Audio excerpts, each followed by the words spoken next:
beautiful idea. I have one question, and then unfortunately, I think we have to stop. But a quick question. So one of my Okay. favorite poets is Stephen Dunn, who recently Okay. died. Do you, or did he Yeah. speak to you in a not literal sense, but just? No, yeah, I like his work for sure. Yeah. Well, I wish we could continue. I mean, I would love it if we were indeed, sitting next to each other or having a drink or something, just to keep talking. We'll continue it, I'm sure. We won't Okay. continue it on this screen, but I know we'll Okay. continue our All right. conversation. I would love that. And I think I'm going to go home and reread At War as Children. So, and thank you for your new book. It's coming out in May, I believe. May? Yep. And then what else? Which is from Baudelaire, right? It is. No? Yeah. It's a little quote from Baudelaire. Baudelaire that always stuck in my head. Yep. Okay. Thank you so much, Daniel. I just love talking to you. Ms. Pearl, it's always a pleasure to see you, and I'm so thrilled to be in conversation with you. Thank you. Bye-bye.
Well, good afternoon, everyone. I'd like to call to order this May 14th meeting of the Pierce County Council. The time is 3:01 p.m. Clerk, will you please call the roll? Councilmember Campbell. Excused. Councilmember Hoover. Here. Councilmember Denson. Here. Councilmember Herrera. Here. Councilmember Hitchin. Here. Councilmember Morrell. Here. And Councilmember Mello. Here. There are 6 members present, Mr. Chair. We have 6 members present and a quorum. Item number 3 is our Pledge of Allegiance to the flag, our moment of silence, and our land acknowledgement. May 15th, 2024 is Peace Officers Memorial Day. This is a day in which we honor and observe local, state, and federal peace officers who have lost their lives to or have become disabled in the line of duty.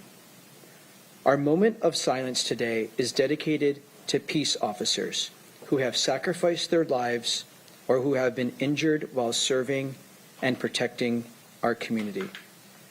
Please join us in the Pledge of Allegiance to the flag, led by Councilmember Denson, followed by a moment of silence dedicated to Peace Officers Memorial Day, and then the land acknowledgement, read by Councilmember Denson. Councilmember Denson.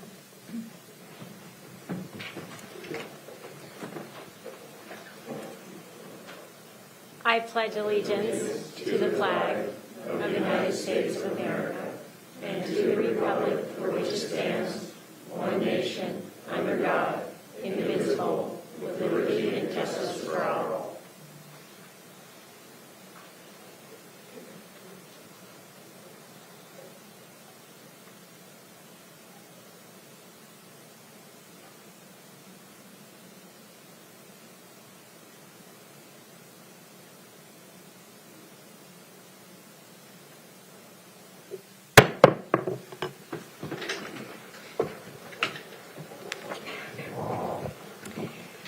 We acknowledge that we are on the traditional homelands of the Coast Salish tribes. Coast Salish people have lived on and stewarded these lands since time immemorial and continue to do so today. We recognize that this land acknowledgement is one small step towards true allyship, and we commit to uplifting the voices, experiences, and histories of the indigenous people of this land. Thank you, Councilmember Denson. We are now at section 4, which is the approval of our agenda. Are there any objections to approving today's agenda as presented?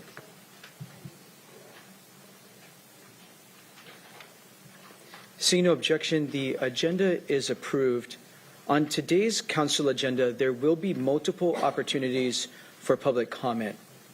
On the consent agenda, you may provide comment on any final action item.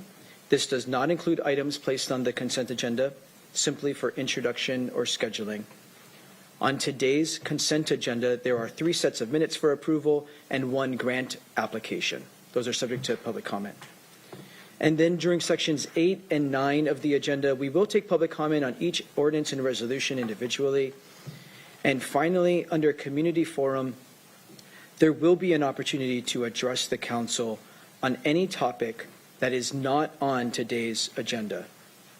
For information on the rules for public participation, please review the bottom of page 1 of today's agenda.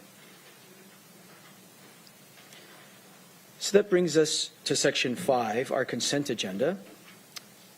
Does any member wish to pull any item from the consent agenda?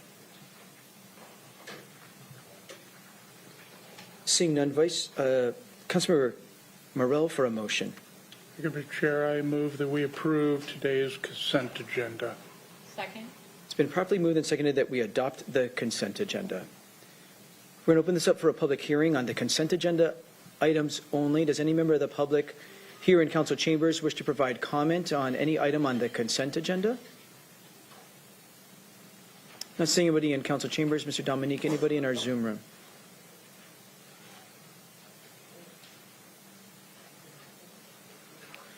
For any member of the public that would like to comment on the consent agenda, please press the raise hand icon in Zoom or *9 on your telephone keypad.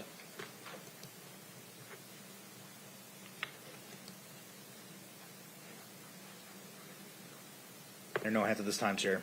Oh, there is one hand. Sally Plumley. Please state your name for the record, and you have 3 minutes. Sally, you need to speak to either the minutes or the United States Department of Homeland Security grant we are authorizing the department to apply for. Which item are you speaking to? I would just like to better understand what the agenda is for today, if there are changes. Do you have any other comments, Sally? No. Thank you for being with us.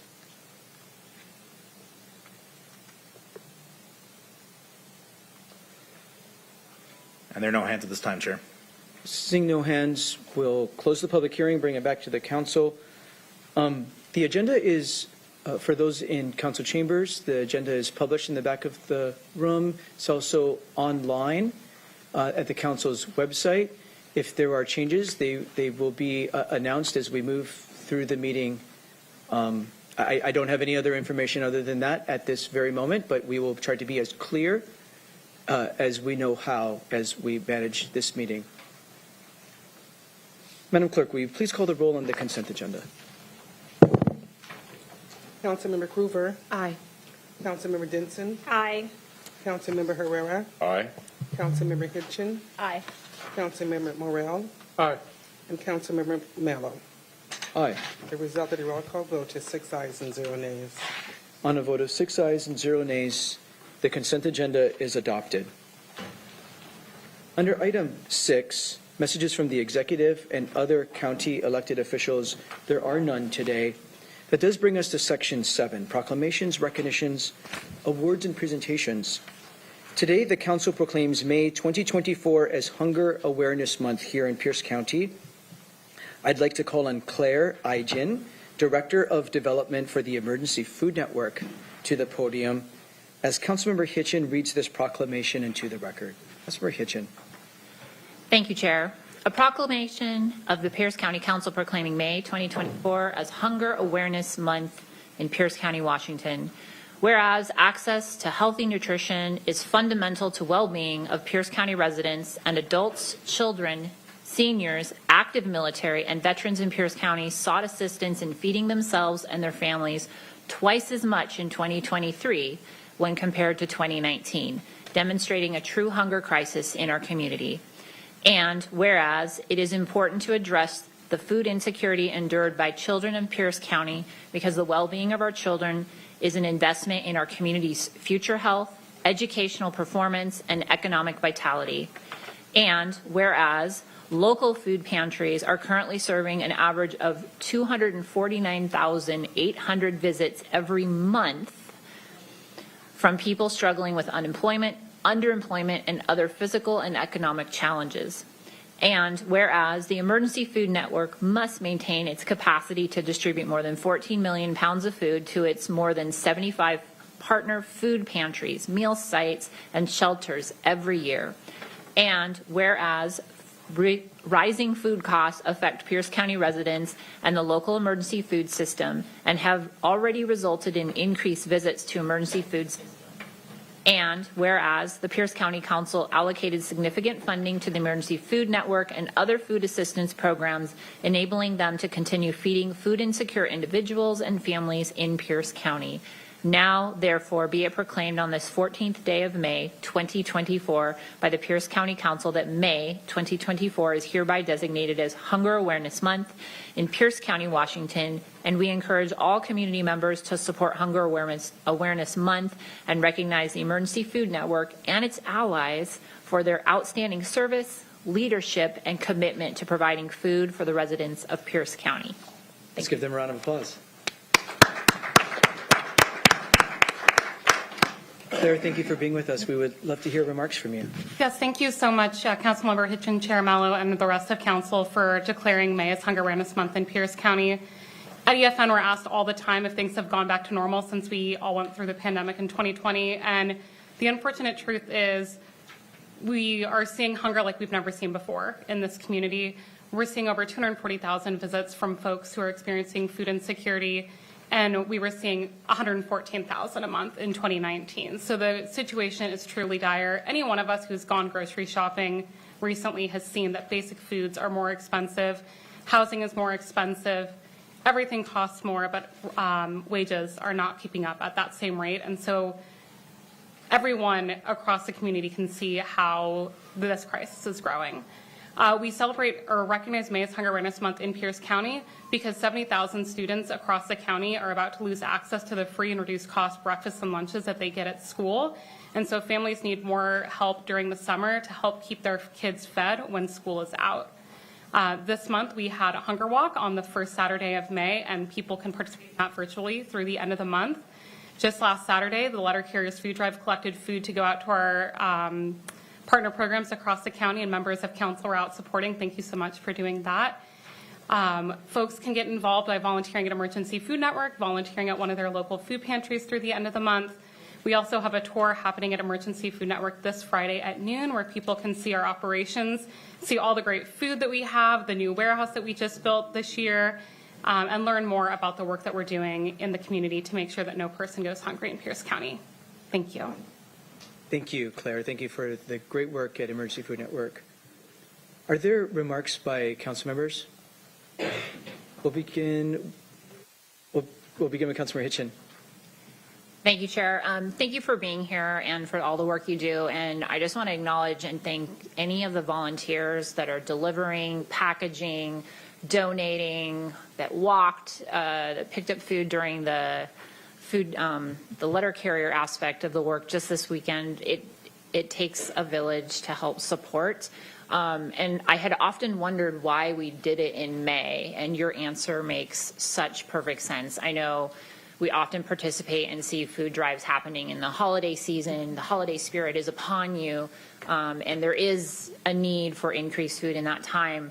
But when summer hits and all of a sudden you have 1, 2, 3 or more children who are now depending on you for 2 additional meals a day, it can really break a budget and make you make some hard decisions. So it makes 100% sense. I wish it didn't, but it's completely logical. And so I appreciate anybody who can. I think most grocery stores have places to donate. You can donate online if you just want to give cash, but there's lots of ways to engage, and even $1 or $2, skip a latte, buy a box of cereal, and give it to the food pantry or help in the community. So thank you for all your work, and to all the volunteers that are doing the work to get the food out, because it's not easy.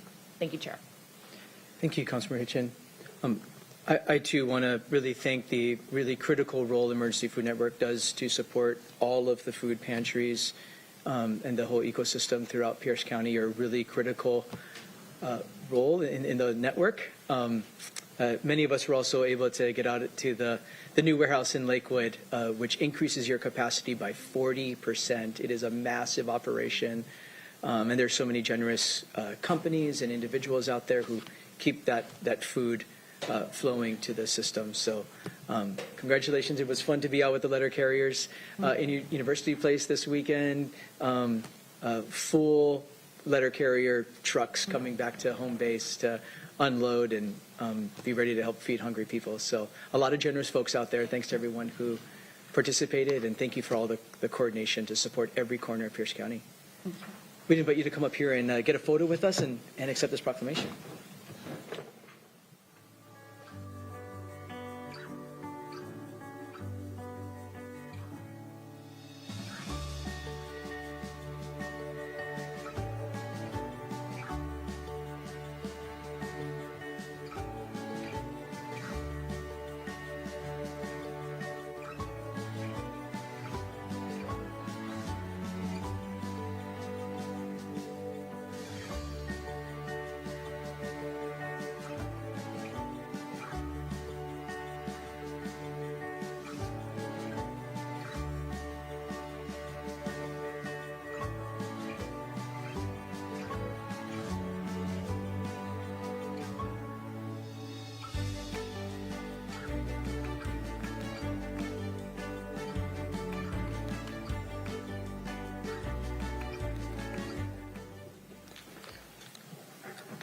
First, I want to let folks know that our Tahoma conference room, which is the conference room right in front of you when you exit the elevators, the Tahoma conference room is open for folks' comfort There's a TV in there. You can see PCTV and this meeting live there. So if you're not getting a seat here in Chambers, you are welcome to make yourself comfortable there. And also, you'll know when you're ready to come and speak if that's what you're here to do. Also want to let folks know that there's a women's restroom on this side of the hallway, and on the other side of the hallway, on the other side of the bank of elevators, there's a men's restroom. So if you haven't been here in a while, want to make sure you feel comfortable and know how to access the facilities. We're at Section 8, resolutions, and we, for the public's benefit, we don't have all of our members here. One of our members, Vice Chair Campbell, is supporting a family member who is dealing with some incredibly serious health issues, and he's not able to be with us today. His focus naturally needs to be with his family, as I hope we can all understand and appreciate. That's where his focus needs to be and where it is. And because we don't have the full complement of council members for a really important discussion, the preferred alternative, setting what we study for the comprehensive plan periodic update for decisions to be made late this fall and winter, but getting study ready and getting data and information for the public and the council to make future decisions. It's an important milestone in setting what is studied and what's not studied. I'm going to ask for a motion to continue, and I'll share what the public input opportunities are going to be after that. Councilmember Denson, for a motion to continue, please. Yes, thank you, Chair. I move to continue proposal number R 2024-158S to the May 21st meeting. Second. It's been properly moved and seconded that we continue resolution 2024-158S to the meeting of Tuesday, May 21st. Again, this is to accommodate all members in a very unexpected situation. I hope we can all respect that one of our members is dealing with a very serious personal health issue. And I would ask everyone to please keep them in your thoughts and your prayers in a very, very difficult time. And we want the full complement of members to be able to be here to do the public's work. We have a motion before us to continue resolution 2024-158S to the meeting of Tuesday, May 21st. All those in favor, please say aye. Aye. Opposed, nay. The motion is adopted. I realize that there are many members of the public who have come here today, likely for that item. And we sincerely appreciate the public engagement. We've been getting a lot of very diverse feedback about all kinds of issues over email and other ways to communicate with the council. We really appreciate that. And we know a lot of you have traveled, in many cases, quite far to be here. There's an item of our agenda we call Community Forum. It's at the very end of our meeting. The rest of our meeting is not very long. So we're going to dispose of a couple of other action items. And then the last, Section 10 of our agenda is Community Forum. It's where you can come and speak on anything you want for 3 minutes, including what you probably came here to do anyway under the item that we just continued. So that will be your time to make public comment under Community Forum about what you probably came here to do. So we're going to welcome your feedback, hear from you, anyone who's here in person and made their way here, and anyone in our Zoom room. So we will do that. And the item was continued. You can see, if you're following the comprehensive plan periodic process and setting the preferred alternative, it's a lot of words for what we're studying for the next many months. You can see amendments, substantive amendments that council is considering. You can see them online on the council website. And if you don't know how to navigate our council website for some reason, just ask one of the members or ask one of our staff.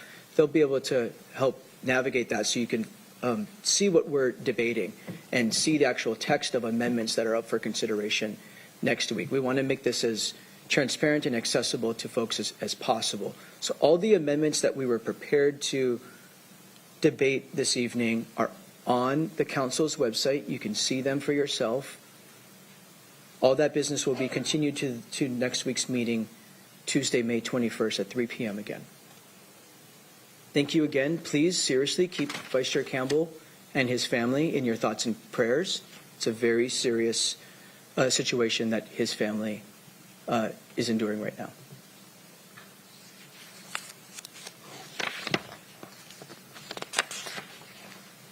We're at item number 2 under resolutions, proposal number R 2024-159. Councilmember Krueger for a motion, please.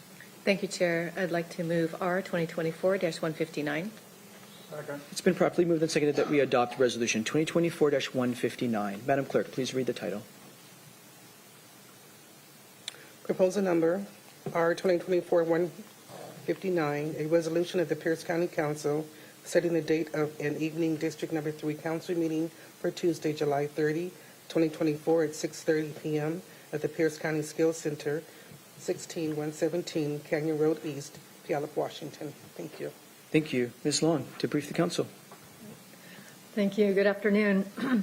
The Pierce County Charter provides that the council shall conduct at least one evening meeting in each of the 7 districts every year. And your rules of procedure provide that the time, place, and dates of these meetings be established by resolution. The resolution before you today does just that for the evening District 3 meeting, the details as described by the clerk and as noted in the title. And I will note that this meeting, the July 30th evening meeting, will be held in place of your regular Tuesday meeting on that same day. So thank you. Thank you. Are there any questions or comments by members before we open up a public hearing? I don't see any. This is a public hearing on setting the District Number 3 Council meeting for Tuesday, July 30th at 6:30 p.m. Any member of the public wish to provide comment on this resolution only, please come to the podium. State your name for the record. Anyone here for this resolution? Not seeing any. Mr. Dominique, the Zoom room. We're talking about a resolution to set a District Number 3 Council meeting, an in-district council meeting for Tuesday, July 30th. Mr. Dominique, anybody in our Zoom room? For any member of the public that would like to provide comment on proposal number R 2024-159, please press the raise hand icon in Zoom or *9 on your telephone keypad.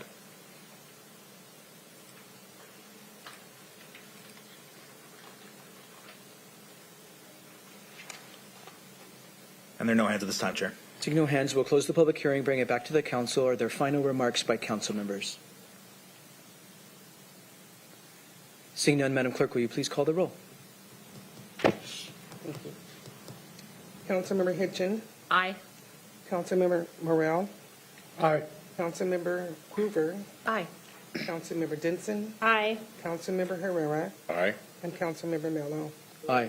The result of the roll call vote is 6 ayes and 0 nays. On a vote of 6 ayes and 0 nays, the resolution is adopted. We're at Section 9, Ordinances. We have Proposal O 2024-515 before us. Councilmember Krueger, to continue this item, please. Thank you, Chair. I'd like to move O 2024-515. It's been properly moved and seconded that we continue Ordinance 2024-515. Councilmember Krueger, did you state the date of the continuance? No, I did not, but I would like to move that for 1 week from today. For the meeting of May 21st. We have a motion before us that's been properly moved and seconded to continue the item Ordinance 2024-515 to the meeting of May 21st. This is, as I understand it, a request of staff to ensure that we can properly adhere to our public noticing procedures, need to be properly noticed for more time. Therefore, the continuance to give the public more time to be able to see what's happening with this item, which is a vacation of a portion of Snellstrom Bush County Road in Pierce County, Washington. So again, we'll take a voice vote on the motion to continue to the meeting of May 21st. All those in favor, please say aye. Aye. Aye. Opposed, nay. The motion is adopted, and the item will be continued to the meeting of Tuesday, May 21st. So we are at Community Forum. Community Forum is an opportunity for members of the public to address the council on any topic that is of significance to or affecting Pierce County government and that did not appear on today's agenda. There is a 3-minute time limit. We ask you to state your name if you would like it on the record and to address all comments to the chair. We'll start with those in council chambers, and I'll start with the sign-in sheet. So let's begin with Allison Mosier, followed by Richard Mosier. Welcome. Thank you for being here. Thank you so much. I'm very sorry to hear about Councilman Campbell. I hope everything is going to be okay with him. I'm also sorry that he won't be able to hear me. He'll watch the video. Okay. This is being televised. Okay. And there'll be a recording. Okay. Well, good afternoon, council members. My name is Allison Moser, and I'm a short-term rental owner, and I'm also the volunteer community leader for the Pierce County Airbnb host community. We currently have 318 members in our group. I'm also a member of the Pierce County Short-Term Rental Alliance and the Gig Harbor Short-Term Rental Alliance. Combined, these groups have over 1,000 members who own short-term rentals in Pierce County. I would like to share with you that our properties are not loud and destructive party houses, crammed with guests who overload septic systems and flood neighborhoods with sewage and additional vehicles. Our guests are parents visiting their children stationed at the military bases, they're parents of students at our local universities, or they're coming here to support a family member or a friend undergoing cancer treatment or having surgery at a local hospital, or they grew up here and moved away as adults, and they're returning to visit family and friends in their old neighborhoods, or they're visiting our beautiful national and state parks. We take pride in keeping our properties in pristine condition and improving the appearance and property values of our neighborhood. We're also proud of the goods and services our local shops and restaurants provide. We promote them to our guests. This increased business results in increased sales tax. That is in addition to the substantial tax revenue generated by the rentals themselves. We believe sincerely that we provide a valuable service to the county and to the citizens who live here. We are dismayed to learn from our elected officials that they believe we're causing problems in Pierce County. We've heard that council members have met with their constituents who have complained about these problems. Well, I'm here to say that our members are also your constituents. We would like the opportunity to sit down together with you and have a meaningful opportunity to understand issues, real or perceived, and participate in real solutions.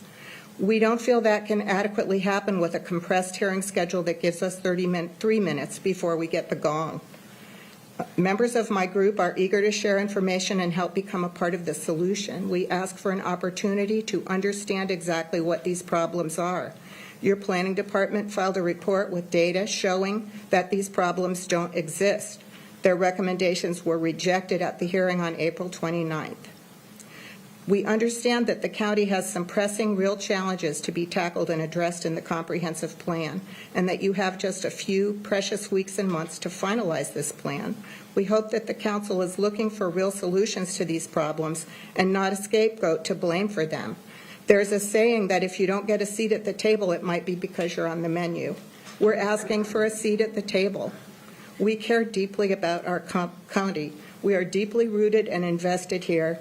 Please let us participate in real solutions. We respectfully propose and request that this process move forward, perhaps outside of the time and scope challenges of the comp plan. Thank you so much for your time and attention. Thank you for your feedback. Richard Mosier, followed by Ann Jolie, followed by Dennis Campbell. My name is Richard Moser. I want to express my opposition to R 2024-158S, specifically to CPA 7 related to short-term rentals. This seems to be a classic case of a solution looking for a problem. While I am not an attorney, my understanding is that the Washington Supreme Court has ruled that short-term rentals, which are defined as having a rental term of less than 30 days, are residential use, which means they are already subject to all the regulations, restrictions, and zoning that apply to any other residential property. It is not fair to single out these properties for additional regulation. The idea that a property that is rented for a period of 29 days is dramatically different than one that is rented for 30 days does not make sense. I would like to commend the County Planning Commission on their research into this issue and their common sense decision to recommend denial. As at least one other commenter has mentioned, it is not clear why the council would seek input from the Planning Commission and then not follow their advice. One of the reasons given by the Planning Commission for recommending denial was that it was not clear what problem was being addressed by the proposed amendment. The Planning Commission did point out the tremendous increase in tax revenue generated by short-term rentals over the past several years. They also noted complaints related to short-term rentals have been almost non-existent. Arguments in favor of increased regulation of short-term rentals are often based on the concept that these properties have an adverse impact on the neighborhood and existing infrastructure. While this sounds reasonable, it really is not logical and cannot be supported with any data. Going back to the concept of residential use, a 3-bedroom, 1-bath house can only accommodate a certain number of people. Whether it is the same people occupying the property for a year or different people every day is immaterial. The impact on the neighborhood is the same. In fact, since most short-term rentals do not have 100% occupancy, the impact from short-term rental is probably less than a continuously occupied property. In the interest of fairness and common sense, I urge the council to follow the Planning Department's recommendation and deny CPA 7. Thank you for your consideration in this matter. Thank you. Ann, Jolie, Dennis Campbell, then Joshua Hosford. Hi. I would like to address the short-term rental issue and adding it to the comp plan. I'm opposed to this for a few reasons. The Planning Commission, after careful consideration, did not recommend it was added to the comp plan. This should speak loudly. What are the reasons it should be added when it goes against the Planning Commission's recommendation? The comp plan is already complicated enough without adding another very complex issue. Short-term rentals have a far-reaching effect on the county. There are financial contributions to the state and county derived from paying guests, which is no small amount. My Pierce County short-term rentals have generated over $160,000 from guests that's gone directly to the state and county. This is just over the last couple of years. This needs to be studied as cities and counties work through their budgets. Short-term rentals provide housing to transient population during off-season and allow families who are in between housing a furnished place to stay. I am currently housing a 21-year-old girl who is scared and sleeping in her car in Gig Harbor. I am housing her for free. She has been in this situation for months, sleeping in downtown Gig Harbor. I was able to help because I have a short-term rental house. We have also provided tens of thousands of dollars in aid to the Food Network, the Blessing Group, the Tacoma Children's Museum, along with other amazing charities by allowing them to auction off our short-term rental. The Emergency Food Network raised over $6,000 in one night from one of our homes. These, along with other amazing benefits, come from the short-term rental industry.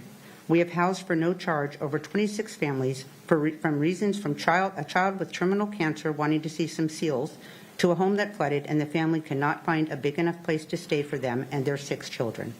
We have housed visiting country music performers, pastors, and elected officials. We have boosted the economy by sending guests to local restaurants, shops, and services.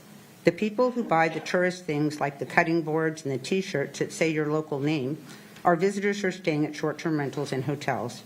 We hire cleaners and lawn care, we buy supplies, and most of all, we provide a home for families where they can eat dinner together when they come to visit your voters for a wedding, funeral, graduation, surgery, Christmas, or just to visit and love on each other.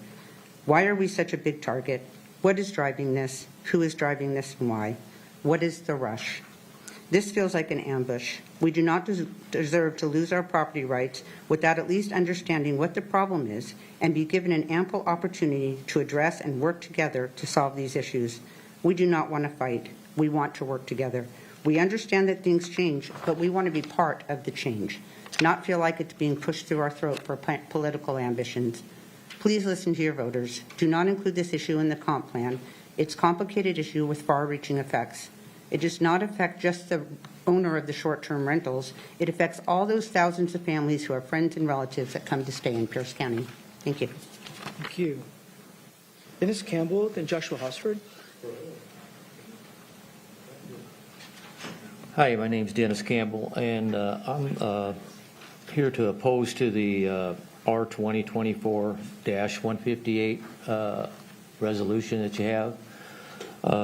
I'd like to just leave it as is, without any change. It's as it is now. It's it isn't good as it is. I mean, you can't do anything with your property.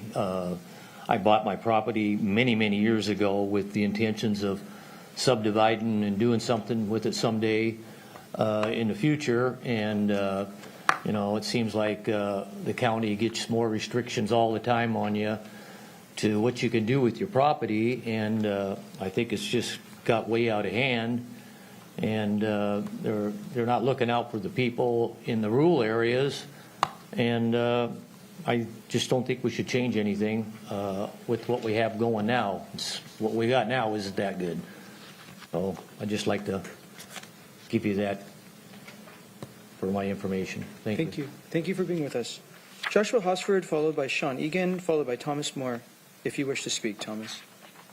My name is Joshua Hosford. I live in Buckley, Washington. I'm a business owner there, an employer, builder, developer. I'm also the president of the Citizens Alliance for Property Rights in Pierce County.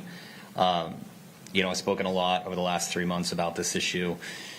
I think that what's important today is to potentially share with the council members what this bonus density actually looks like, because the feedback I've been getting from a lot of people is they don't really understand what they're voting for. So I provided a handout which gives you 3 examples of projects throughout the county, so you can see what with the policy in place and without looks like. So if you look at the first page, that's a 23-acre piece out in the Buckley area. Those blue squares represent houses. So if the policy was removed, this project is my project, I would just break it into 2 10-acre parcels, put houses in the middle of those parcels, which essentially would remove that from agriculture use other than like a hobby farm. If you look at the bonus density project, you would cluster those and put those on one property line and preserve 90% of that property to open space. It would also create a diversity of housing, so you'd have starter homes. I know 750 doesn't seem like a starter home, but one thing I think is lost on the council as well is the people that move from the city to the country are people that have been saving up to get to the country to buy that 750 house or to build a house, which gets built all the time. That creates a new home for someone in the city, maybe in a neighborhood that has small kids, to move into. So if you force these people to stay in these neighborhoods, and that's already a problem, they're not leaving because there's nowhere for them to go. So the second one is 130 acres. That property would be broken up into 13 10-acre parcels. The blue squares represent what that looks like. The cluster is below. I think if you looked at the clustering, even though you're giving double the amount of lots, that's a preferred. 90% of that property, 100 acres, is in perpetual open space, which achieves the goal that you guys are looking to do. The last one is Councilmember Denson's property in her area, not her personal property, but one that's very contentious. And I think this is something that the public will become aware of. This is the definition of suburban sprawl. So if you remove the maximum density, you're going to create 100 10-acre parcels on 1,000 acres. Or if you look at the second page, you're going to create these clusters. And you save 800 acres into perpetual open space. So this is a math equation, everyone. I mean, you need to understand that. And so I have shown this to a lot of people. And I would say once they've seen it, even the environmental groups that I've talked to and people that are up from that side highly prefer the clustering concept than what currently has been going on. And that's the reason the policy was even brought up in the past. So I'm going to do more of this as we go forward and try to give better examples. Thank you. But this is a good example of that. Thank you. Thanks.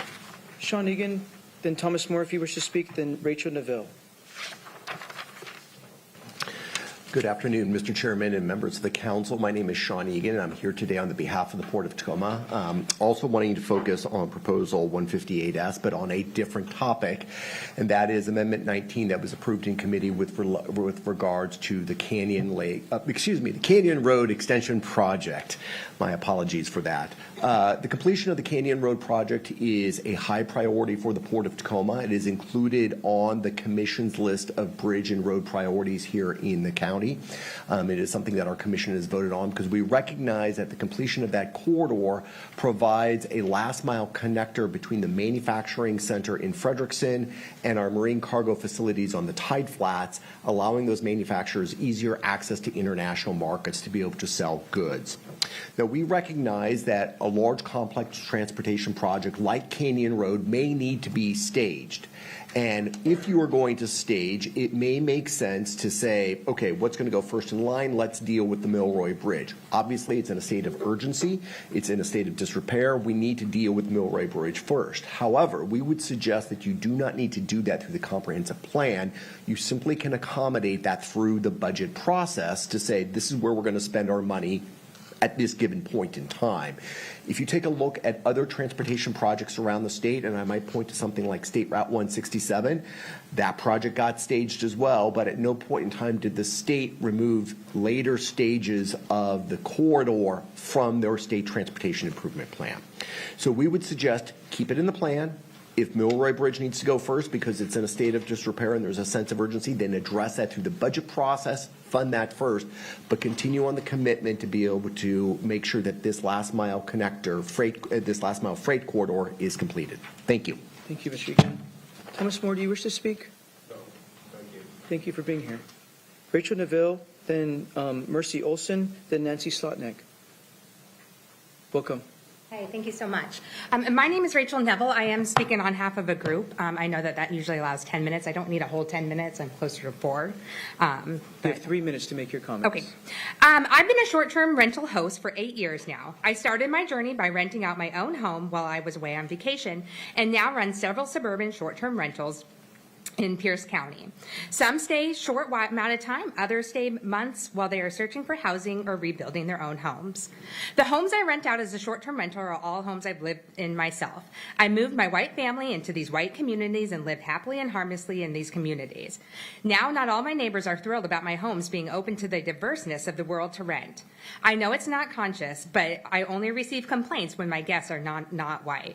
A quick history recap. In 1968, the Fair Housing Act prohibited racially restrictive covenants, but discriminatory practices continued. Communities developed new zoning rules that segregated by wealth and income, requiring large lots and home sizes that drove up home prices. Lower-cost housing options like attached homes and apartments were prohibited. These rules entrenched the already established racial segregation. These laws segregate our communities and are still present today.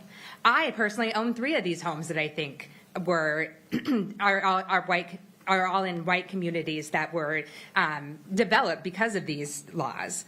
I open up my homes up for short-term periods of time and allowed these homes to be accessible to folks from all walks of life.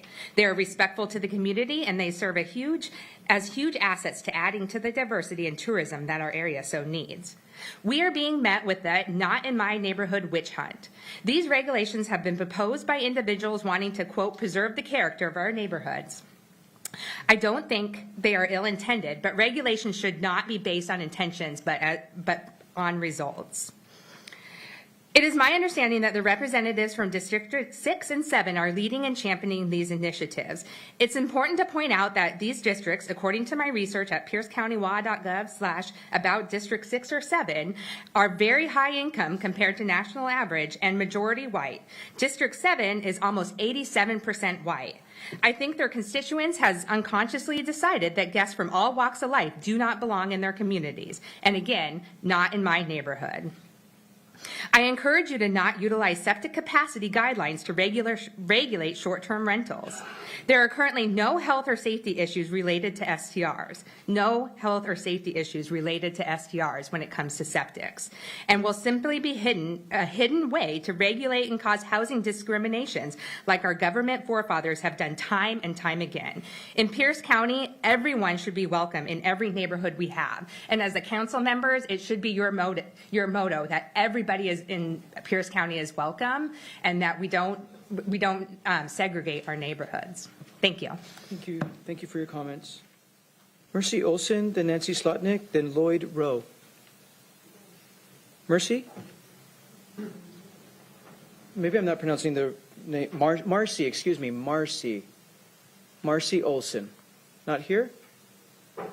Okay. Nancy Slotnick, Lloyd Rowe, Dan Walker. Welcome. Good afternoon, council members. My name is Nancy Slotnick, and I am a longtime resident of Pierce County, and I've lived in the Summit Waller community for over 30 years. And I'm here today to address the critical importance of completing the Canyon Road Connection project in its entirety. This project has been planned and in progress for 30 years and has been updated and revised regularly during that time to ensure that it meets both current needs and incorporates new advances in infrastructure design, including incorporating provisions for active and multimodal transportation. I travel these impacted roads frequently, and I know firsthand the existing congestion and the safety conditions of the connection between 72nd Street and the Milroy Bridge. I have sat through the long waits to cross River Road on 66th Avenue or the Levee Road repeatedly and watched the traffic backed up in every direction starting at 2 o'clock in the afternoon. Replacing the Milroy Bridge with a bridge directly onto 70th is critically important, but if the extension from 72nd to the new bridge is not completed, there will continue to be major safety concerns and congestion on all the roads in between. The steep grade and curves of Canyon Road from 72nd to Pioneer are hazardous to commercial traffic, and the routes around it aren't any better. Every reasonable direct route between Canyon and 72nd Street intersection includes either steep grades or extremely sharp turn angles for a truck to navigate. A few years ago, I vividly remember the semi that lost its brakes on Waller Road and slid sideways into the parking lot of Emerald Home Furnishings. That driver lost his life, but he also panicked a forklift driver in the parking lot of Emerald Home Furnishings as well, and he successfully managed to avoid taking out any other traffic on the way down that hill. But that's what our truck drivers are faced with every day getting down that route. It's treacherous, and we need to replace that. So the planned above-grade rail crossing will provide a safe and reliable route for trucks traveling between factories and warehouses in Frederickson and the Port of Tacoma, and it will streamline freight and commuter traffic. Skipping that extension and only replacing the bridge is short-sighted. The Port of Tacoma is one of our county's key economic drivers, and facilitating a smooth flow of traffic to and from the port is critical to keeping our county a great place to live, work, and raise a family. As our community grows, we need to continue developing with jobs and infrastructure to support it. We do not want to be a bedroom community for Seattle, with residents forced to sit in long commutes into Seattle and elsewhere because we failed to make the infrastructure improvements to support our own economic growth. The need for this extension is not going to go away. The population of our county continues to grow, and kicking this development down the road will only result in higher costs. Amendment 19 drastically delays the completion of the Canyon Road project and puts already committed public funds at risk now and in the future. Please be responsible public officials and support the completion of the Canyon Road Connection project. Thank you. Lloyd Rowe, followed by Dan Walker, followed by Doug Kammerer.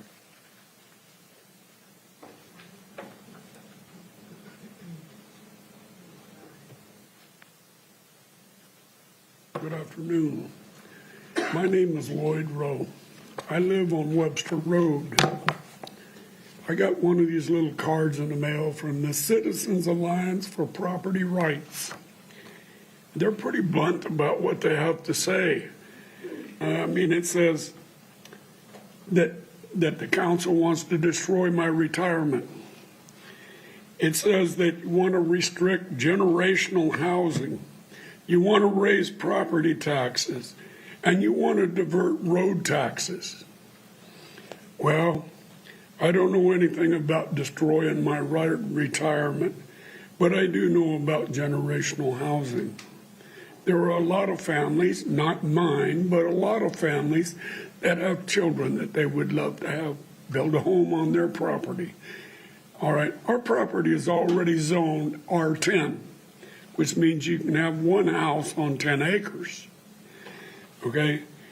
Raise property taxes. I don't know why you want to raise property taxes. This is the first I've heard of it. Okay? And in my mind, you don't need to raise property taxes.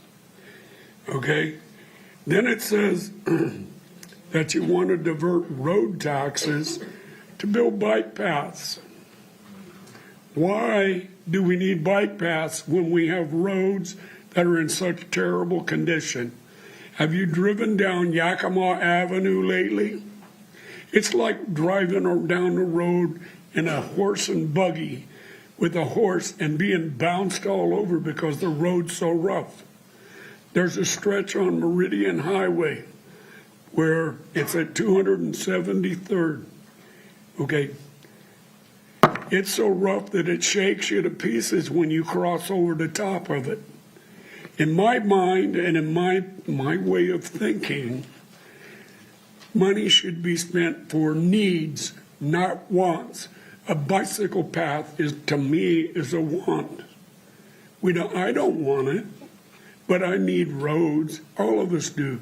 And we need roads that are good condition that we can drive on. Thank you. Thank you.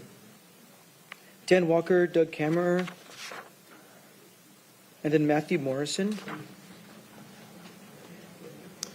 Afternoon, I'm Dan Walker, and my tax parcel number is 05203-5056. I'm on 96th Street in Buckley.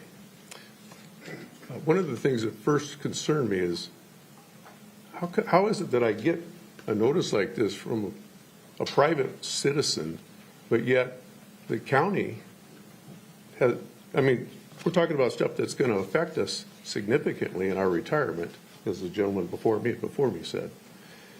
But when I get a notice like this in the mail from a private citizen, and I don't get any notice in the mail from the county about a significant change in what might happen with our property rights, that concerns me, and it causes me to be suspicious. Understood? So anyway, I'm obviously opposed to 2024 158S. This amendment steals my property rights for my family and my neighbors. To the west of our property, we've got less than a mile Costco, Safeway, Home Depot. We're already in the city. To the east of the property, we're going to have a light industrial warehouses, and possibly we could have apartments on the south side of 96. We got water and sewer in the street, but yet this 158 is going to cause me not to be able to. I've already got two houses on the property. One's an ADU, and the other's my main house. I can just draw a line there. I should be able to sell that ADU. That's part of my retirement plan, is to reduce the size of the property. All the properties around me are acre or two. I got a 7-acre parcel to the east, and Bonnie Lake City Hall or City Maintenance Center to the west. I'm in the middle of it, but yet 158 is going to make me sit there and be in the middle of it and take away property value, because nobody's going to want to spend a bunch of money on 12 acres with two houses in the middle of the infrastructure that's coming. So we need to preserve the right to subdivide that property. Under the current rules, we can do that. We can make maybe 3 pieces out of that. So it gives us an opportunity to kind of recapture what probably we're going to lose in value anyway. So the other thing I wanted to understand is whose agenda is the council following, and where does your research come from for these ideas and proposals? if it is to reduce traffic, putting light industrial and possibly multifamily down the street, but limiting my ability to develop doesn't seem fair or correct. Thank you. Thank you for your time's expired. Thank you for being with us. Thank you for those Okay. thoughts. Doug Kammerer, followed by Matthew Morrison, and then Troy Wilson, if you wish to speak. Doug Kammerer, I have an acre on Fox Island. I got a letter April 5th from Planning and Public Works. Apparently, a citizen get online and complain about a abandoned car, or tree cutting. So I get a letter that says a large amount of trees being cut without permits, and it has my address. So I got and filled out the consent form, called the person to sign the same day, and they say, yeah, we'll make it out there. And the case is still active, and I have had 0 trees cut down in 10 years. I've got some beautiful trees, 0. You know, the complainant probably didn't bother to walk down the street and see where they actually were cutting trees. So I've been waiting. It says April 5th. That was April 5th of 2023. That was 13 months ago. So if this is the same compliance group, are they going to pass regulations that they can't deal with, or they're overworked? That's my statement. Thank you. It's still active. I'm just sitting around waiting to see if they ever close it. Thank you. And if you have to leave, Doug, I know Councilmember Denson's going to want to make sure she has your contact information. Councilmember Denson, we have his contact information here. I know she's listening. Thank you for bringing it to our attention, Doug. We have Matthew Morrison, and then Troy Wilson, if you wish to speak, and then Zena Donning. Okay, yeah, I'm Matthew Morrison, and my family owns a bunch of vacant land right outside Gig Harbor, so I'm not entirely sure, but there's more and more people moving into our area. There needs to be more housing. If this turning the R5s into R10s is just an impediment to population growth, and what that does, it makes no sense. It does seem like a bit of a big overstep to decrease the value of everyone's housing in such a way, of everyone's property in such a way. That's really surprising that I had to hear about it through Josh being proactive as opposed to some other way. And yeah, that's it. It seems very odd to me. Our property is right on the border with Gig Harbor. I'm surprised that the Urban Growth Act hasn't already encompassed the property. The Urban Growth Act Gig Harbor doesn't seem to be expanding at all. I'm not sure which other way it could expand. And that's it. It doesn't seem to make a lot of sense, at least for anyone here. Thanks. Thank you. Troy Wilson, followed by Zena Donning, and then John Leslie. Troy, do you wish to speak? No. Thank you. Thank you for being here. Zena, then Josh Leslie, John Leslie, then Danu Bennett, if you wish to speak. I just want to make sure something's clear first. So you've moved the actual vote on the resolution 158S to next week. So will we still be able to come and comment on that? So this is like an addition to that, right? Correct. So we still have another week to even pull in more comments and things like that and have them put on the website? Yes, ma'am. Okay. Thank you. That helps us a little bit. So I am here, and my name is Zena Dunning. I live in Spanaway, and I am opposed to 158S. And back in January of the first quarter of 2024, the county staff had a survey where you could go online and you could pick whether you wanted, for the new comp plan, you had 3 choices. One, which was stay exactly where we are, nothing new. Number 2 added several more restrictions and expenses to the public. And number 3 has extremely more expenses and restrictions placed on the public. So, of course, I voted for number 1 because, like the lady who was just up here talking earlier about the food issue and how, we have been looking at a financial disruption since 2020. We have had our property taxes double. We have seen our food double. We have seen our gasoline double.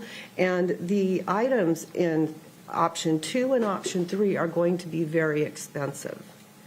And this past legislative session, I'm not sure if everybody here knows this, there was a bill that was ran, Senate Bill 5770, that was going to give the county councils and the city councils the authority to triple our rate of property taxes here in the county. And that bill, when it went to the Ways and Means Committee, had over 9,000 people online opposing that bill. And as a result, it was pulled. So, but this comprehensive plan goes through with 2 and 3, that bill is going to be ran again. And so we are going to see you all having the authority to triple the rate of property taxes when we've already seen them double. So that's just going to add to our issue. So one more thing, I went through the comments that were have been written today. As of today, there are 35 total as of, before this meeting, because I didn't get to look at them after that. 26 of them opposed this, 7 of them support it, and 2 of them I couldn't figure out what they were trying to say. So I couldn't figure it out. Anyway, so I went through and I read the comments, and in the ones that opposed, there were the following words: not equitable, unjust, restrictive, misguided, punish, violating, flawed, morally corrupt, theft, heavy-handed, dictated, and draconian. Thank you. Thank you. I do want to make sure, I know accuracy is important to folks. There's nothing in the resolution in front of council is what to study for the next many months to get more information for the public and the council to make future decisions. There's nothing in the proposal that I'm aware of that has anything to do with property taxes. So the comprehensive plan sets land use plans and transportation plans. It does not set taxing, and we don't have any authority at the local level to increase taxes, property taxes, more than they are. So I know people value accurate information. There's nothing in a comprehensive plan that sets policy about property taxes.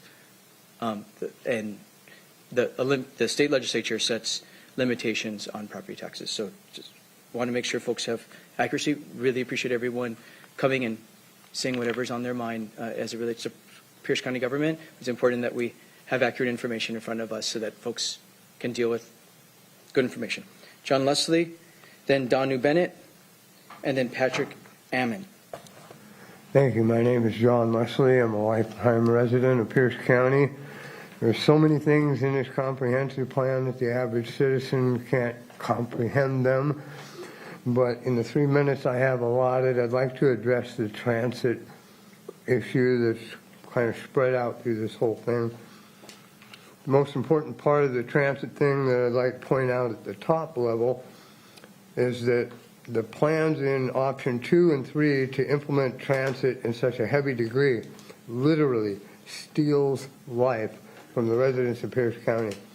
The time that we sit in congested traffic is part of the finite amount of life that each one of us is granted.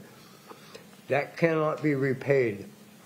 So the more that we allow congestion, you are literally robbing the lives of the people of Pierce County. And in amendment number 17, which is part of option 2 and 3, it literally says we acknowledge a higher tolerance for congestion in both urban and rural areas. Somebody else mentioned this before. Cost savings could be utilized for active transportation solutions. We got 80,000 people coming here, and I think that's a realistic estimate. They're not going to be riding the bus or riding the bicycle. They're going to bring their cars with them. And diverting our road capacity to bicycle paths is going to make an existing problem way worse. It's also a safety issue.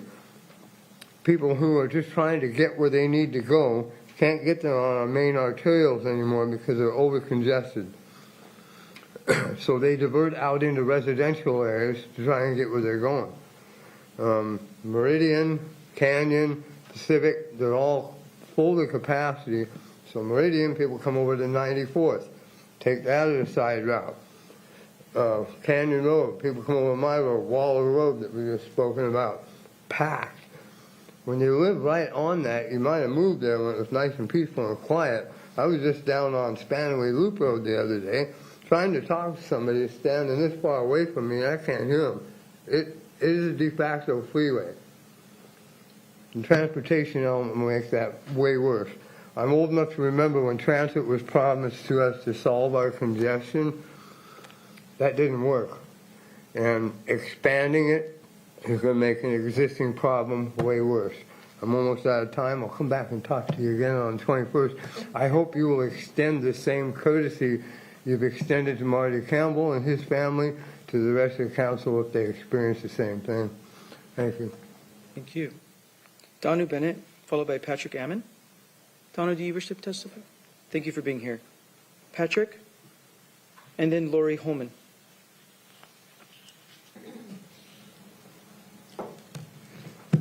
Good afternoon, council members. My name is Patrick Allman, and I've been a Pierce County resident for most of my life. I wanted to share my support for Resolution R 2024-158S and my reasons for supporting it.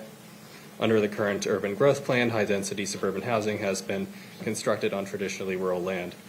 The expansion of cities into rural areas has led to the proliferation of car-dependent communities encroaching on our precious natural landscapes and farmland. Rural spaces are the backbone of our community, providing food, resources, agritourism, as well as a sense of heritage to the people who have lived there for years. Unchecked sprawl threatens to erode the fabric of these communities by fragmenting farmland, disrupting rural landscapes, and diminishing the vitality of rural and small-town economies. Many places in Pierce County were once known for their farming and could have been tourist destinations much like Sequim, but now all that rich farmland is buried under 2 feet of sod and concrete, becoming just another commuter city for a metropolitan area that builds out rather than up. These high-density developments also lack the infrastructure and services needed to support growing populations. This places strain on local resources such as water, sanitation, and transportation. The construction of high-density housing can exacerbate environmental degradation, leading to increased urbanization, pollution, and loss of natural spaces. Many of these developments I've seen leave little room for trees and other natural features, significantly harming the local ecosystems and the land's ability to naturally regenerate. Without trees, our aquifers would simply dry up and our water would run into the ocean, or in my experience, cause muddy sediment to flood into neighboring rural homes and wetlands, causing detrimental damage to people and wildlife. I agree with landowners that high-density housing can prevent deforestation. However, at this moment, these laws are being taken advantage of to squeeze as many properties onto a lot as possible. It is my understanding that this resolution will prevent sprawl into non-metropolitan areas like my hometown Gig Harbor. Lately, I've been gauging my community's feelings on development, and I can say with certainty that they are tired of watching the trees come down around them and traffic block them from getting to the store. There has already been talk of protests against development on a city and county level, and I can imagine many Pierce County residents feel the same way. While developers and landowners may threaten to deforest properties in retaliation or try to tell you that this resolution does not support the voice of the people, I'm here to tell you it does. More needs to be done to prevent unchecked development, or we risk losing all of our local industries, history, and culture to a couple of feet of sod and concrete. Thank you for your time. Thank you. Lori Holman, and then Carolyn Robertson Harding. Welcome. Thank you. If I could address first this Hunger Awareness Month. I work for Windermere Professional Partners, and every year we have a food drive between May 1st and the 24th, and then we shut down all of our offices the first Friday of June, and we all volunteer at the food bank. So you can drop off at any of the Windermere offices. I didn't know that was on the agenda today. I'm here for another matter, but wanted to get that out there. Thank you so much, council members. I know what you go through. I served on a planning commission for the city of Bonnie Lake in the 90s at the bequest of the mayor and council members when we had to come up with the first 20-year comprehensive plan to submit. It was quite the 2-year meetings and bringing everybody in and getting that squared away for the public. And I understand completely where you're coming from and what this is about. Having said that, my husband and I, we own a fourplex, a townhouse-style fourplex in South Hill, and we purchased that from one of my clients who sold because of the ordinance from Pierce County about having to pump their septics every year. Having owned 19 properties that they'd purchased over 20 years for retirement, it became a burden when all 19 of them had to pump their septic every year. So they called saying we need to put that on the market. My husband and I ended up buying that from them and addressing the racial aspects of things that go on. My husband is a black man, and the first thing that happened when we purchased that property and did the walkthrough is one of the tenants said that they wouldn't live there with a black man, although he didn't use that term, owning the property, and proceeded to put up a Confederate flag and cause all kinds of problems for us. So when that person vacated, we decided it'd be great to do a short-term rental where everybody could see us ahead of time and decide whether they wanted to stay there or not. And if we ran across putting somebody in long-term and didn't know that was their thought process, that we wouldn't have to put up with that for a year, 2 years or more. So we started with one. And the reason I'm against targeting short-term rentals is because it ends up being fluid. We thought, oh, we'll have long-term rentals, we'll have midterm rentals, we'll have short-term rentals all in the same building that we're living in. Guess what? Somebody moves into a short-term rental and then they extend and extend and extend because of whatever reason they're there. They're there for a week and then it's like, oh, now we need to stay longer. Our house was supposed to be fixed after this fire. We've stayed in 3 other Airbnbs. Can you accommodate us longer? Last year, we had a person between homes that came for 3 weeks that ended up staying for 11 months. We had another one that came because of a fire in their home. We were told 2 months. They just left. They were there 9 months. This happens all the time. We, in 6 years, have had about 150 people. 4 have been long-term residents and unfurnished. 2 of those, we had all kinds of complaints and problems, domestic violence and that. 153 short-term, no problems at all. Please consider not targeting us specifically. Thank you for the information. Carolyn Robertson Harding, then Laura McCarthy, then Tom McCarthy, and then Jerome O'Leary. Welcome. Thank you. It's good to see you again, Chair Mel. I wanted to first off address your comment related to property tax. I am someone who Councilmember Morrell can attest that if I say something or if I hear something and it doesn't seem quite right to me, I call and do more research. So last week I did call Assessor Lonergan's office related to property taxes, and Mike was so welcoming and so spent 20 minutes with me on the phone, and he said, the statement that you just made to me is correct, and this is the statement. If we choose, or the council votes, to remove bonus density from the rural areas in Pierce County, it will remove value, property value from the mix. What that will then do then is that you will have less property within a less value, and then he said then we will redistribute that need by increasing the rate. So all of the properties in Pierce County's taxes will go up. That is the math. So that is a reason that people might be concerned about their property taxes related to these issues. I wanted to say, too, that since you confirmed me last week on the Human Services Advisory Board, I took this resolution again and took it apart and put it back together and looked at it in different ways. One of those lenses is kids, families. Very important to me as a grandmother, very important to many of us in Pierce County. It's what we love about living here. It is so beautiful here. And why wouldn't we want to raise our families here? Some of this resolution seems to focus to me on focusing on putting people with children, putting affordable housing in cities, large cities. Raising children in large cities can be challenging. overwhelmed schools, high crime, less open space, and more access to drugs. That might seem a little bit harsh to you, but if you look around, when my son wanted access to drugs, he went to Tacoma, to Fife, and then before he passed, he went to Seattle. I would ask you to support keeping bonus density option as allowed under current code. This word bonus doesn't make any sense. The term in the actual code is maximum density. Bonus makes it sound like you're giving us a gift. It's not a gift, it's what we already have, what we already purchased, and what we've already paid property taxes on. That is a option that is equitable and affordable to many families who want to then live near grandparents, family members in their community on the property that they currently own. My mom is here today with me, and a growing number of us are thinking about generational housing. We're all getting to that age. Our communities are getting older. What choice would that look like for their families, or what would it look like for yours? Having the ability to live near a parent or grandparent is what many families would like to do. Removing the maximum density option limits their choices and diminishes the long-term responsible investment that they've made to help take care of the people that they love. Thank you, Carolyn. Thank you. Thank you for the information and for being here. Laura McCarthy, then Tom McCarthy, then Jerome O'Leary. All right. Hello. My name is Laura McCarthy. I'm a Pierce County resident and a homeowner on Anderson Island.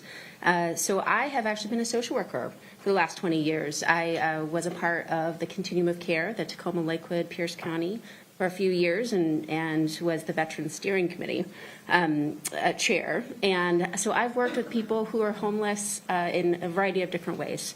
And it's a very complex problem. And I know this comprehensive plan is trying to address some of these problems, which I appreciate. However, I recently retired and left VA so I could spend more time with my children. I'm in the process of working and turning our home in Anderson Island to a short-term rental. And then, hear this, that this particular plan targets short-term rental. And what I am strongly recommending is that we just wipe that from the community plan, this comprehensive plan, because especially on Anderson Island, this is a vacation home. This is retirement. This is not a place, we have long-term rentals there. It is not a place where people can come and live sustainably. There's not enough employment out there. There is no services.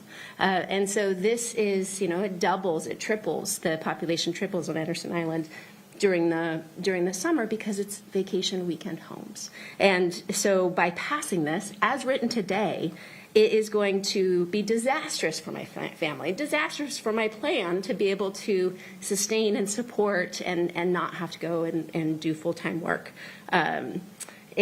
It's other type of work. But so the two reasons that I've heard that we're targeting short-term rentals in the comprehensive plan is because of the housing crisis and also because of septic issues. And so number one, which is a problem and an issue near and dear to my heart, but the housing crisis is not going to be answered by regulating tightly short-term rentals, especially on Anderson Island. There are not people who can live there long-term and it be a sustainable option for most. Some people can make it work, but it is not sustainable for most people. There is, including the zero services over there. Also septic issues. I've asked for specific information, some research on why that is being targeted, and I've heard one anecdotal issue, and there's just not enough research to be able to base policy on this. So I ask you to withdraw CPA 7 as written, and I'm happy to serve on a committee that says, hey, let's do short-term regulation. Let's look at it thoughtfully and with research, and then we can make some decisions on it. But right now it's haphazard, and it is going to cause a lot of damage and will cause damage to my family. Thank you. Thank you, Laura. Thank you for being here. Tom, then Jerome, then Sheila Wynn. My name is Tom McCarthy, and about 5 years ago, I married the lovely lady who just preceded me. And we got married on Anderson Island. And, to make sure that everybody could make the ceremony without issue, our family took out 4 short-term rentals on the island. And, you don't want to get married and have grandma miss it because of a ferry, right? And there are no hotels, none, on Anderson Island. So short-term rentals are it. And Anderson Island has always been a vacation island. It has always been in the summer when you have tripling of the ferry traffic before anybody ever heard of Airbnb. So to select out Anderson Island for discriminatory legislation is very hard to understand.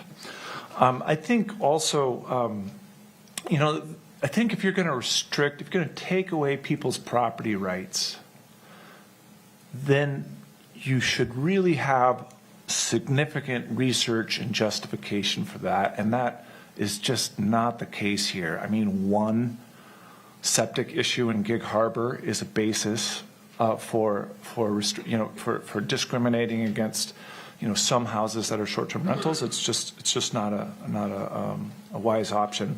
I mean, short-term rentals actually are some of the only employment on Anderson Island: cleaners, maintenance, doing renovations on it. I mean, we've put tens of thousands of dollars into our lake house, and we'd like to share that. We had a wedding at that house. We'd like other people to have weddings. Don't take that opportunity away from other folks. I mean, I specifically, one of the things that this amendment seems to call for is to ask for a special use permit. Okay, that's problematic. 90% of the housing on Anderson Island is in the Riviera HOA. Currently, there's nothing restricting short-term rentals, but requiring a special use permit will cross swords with the covenants of that HOA and effectively ban short-term rentals, existing short-term rentals, from Anderson Island. And, somebody mentioned, well, you can just change the HOA rules. Well, the covenants are like the U.S. Constitution. You don't change those very easily. So please don't, please step back and pull away from, assaulting people's property rights, and take Amendment 7 off the list. Thank you. Thank you. Jerome O'Leary, then Sheila Wynn.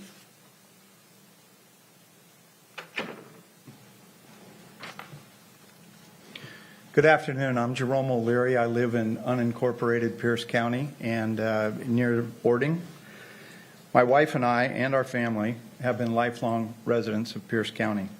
We currently own land in unincorporated Pierce County, and we operate a farming business there for conifer nursery and Christmas trees. Farming is a challenging and expensive business. The cost of materials, labor, and facilities continue to rise. In Pierce County, the businesses supporting agriculture, like equipment sales, sales yards, packing plants, and processing plants, continue to close, making it even more difficult for commercial agriculture to be a profitable business.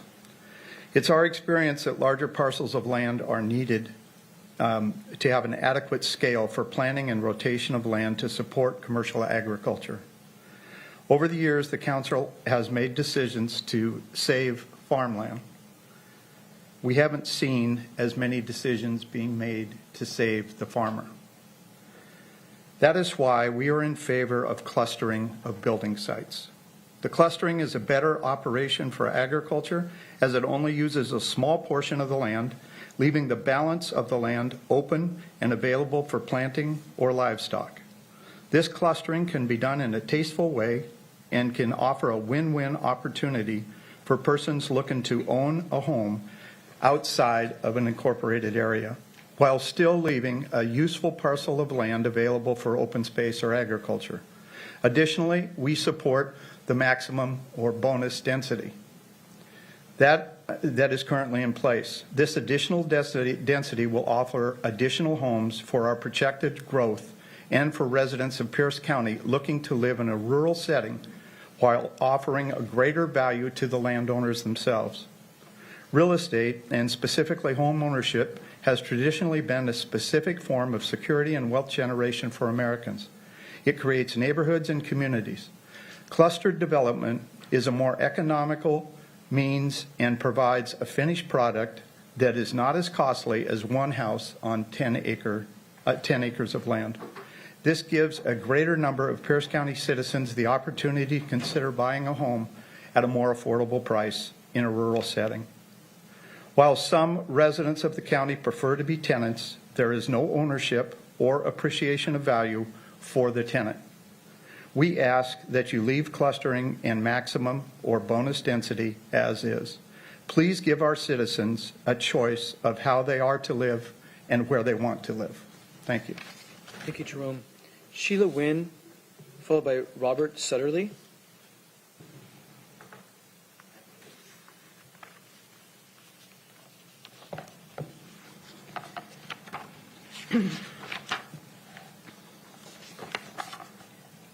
Good afternoon, council members.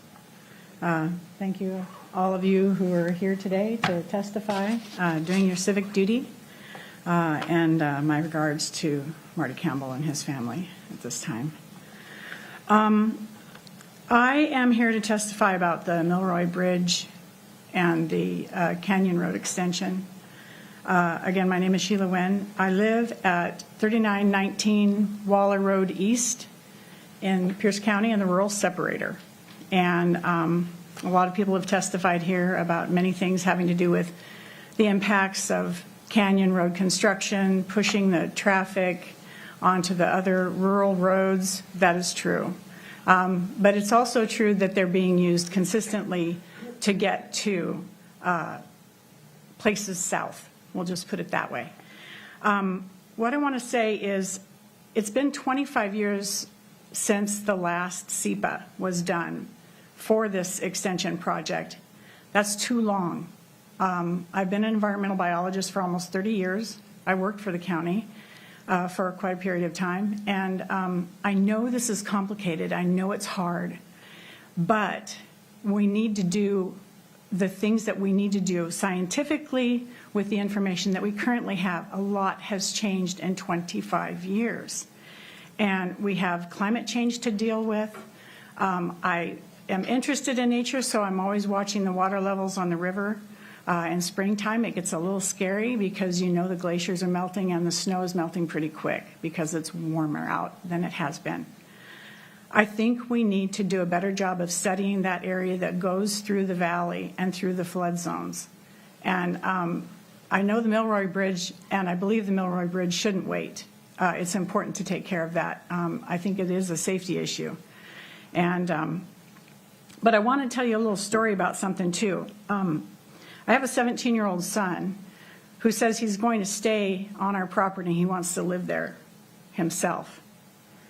I haven't heard him say that much lately.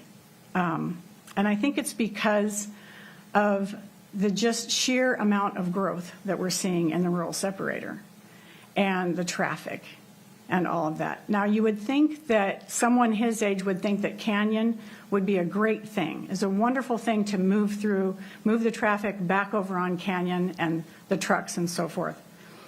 Well, he brought something up to me yesterday when I told him I was coming to testify, and he talked about induced demand. Yes, it is a thing. The National Center for Sustainable Transportation says that through the Federal Highway Administration that how the rural element harmonizes, the WAC says how the rural element harmonizes the planning goals in the Act and meets the requirements of the Act is important. But also, if you have no traffic calming, if you have no speed management, if you have no future idea for maintenance and maintaining these, I don't see any traffic calming on the Canyon that has been produced, except for if you want to talk about a single strip of concrete. Thank you. Okay, thank you. Thank you for being with us. Robert Southerly, Ruth Martin, and Douglas Martin, if you wish to speak, you're more than welcome to.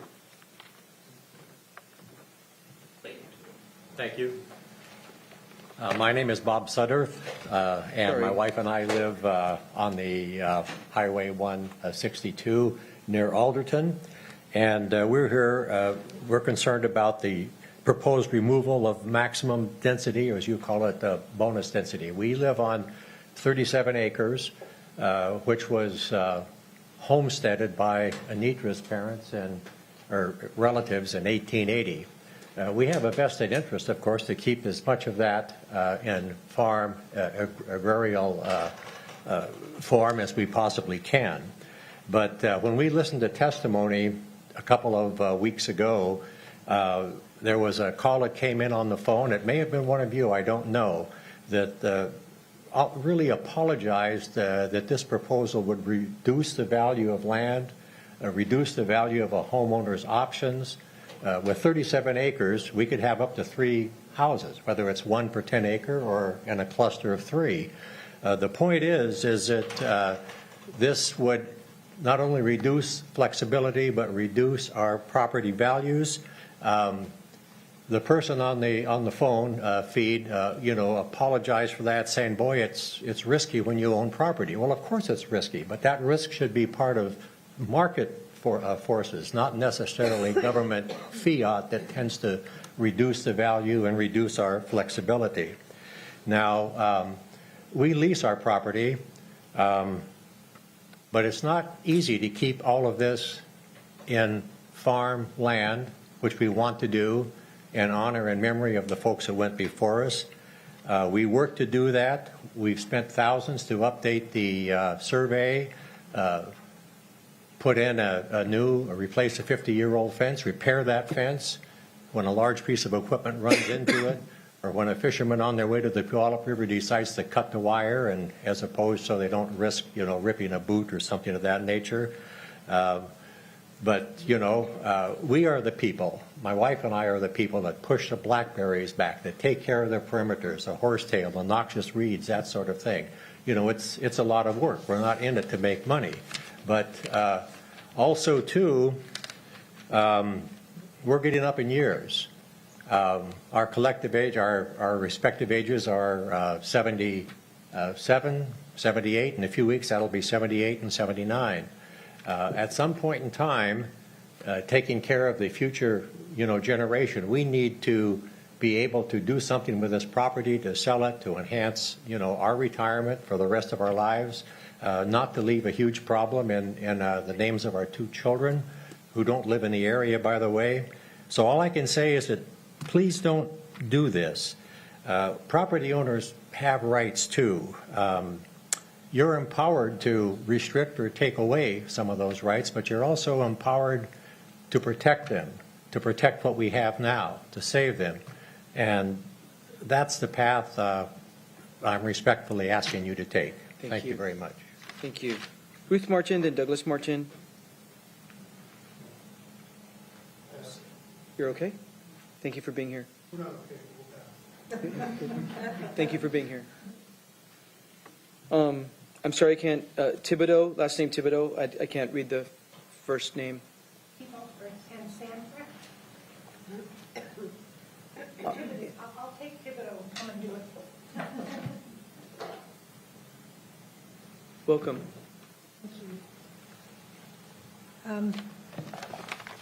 I'm not well organized. I don't have all the numbers in my head. Please state your name for the record. Yeah, pardon me? Please state your name for the record. My name is Sandra Thibeau, Tibeau. And I am here to talk about the county's resolution on restricting the lot sizes for development by acreage. And I was pretty much in shock when I got the word that my property had been put in an R10 condition because it had already been put in R5. But then if I go back to when I bought my property in 1971, and I put it in the first opening of open space, that the state or the county came out with, and I thought I was doing a great thing and I was protecting with that status. All of a sudden, I got a notice in the mail that the open space was no longer a 7-year program, and then you faced an voluntary renewal. All of a sudden, it was gone away, and your property had to become agricultural.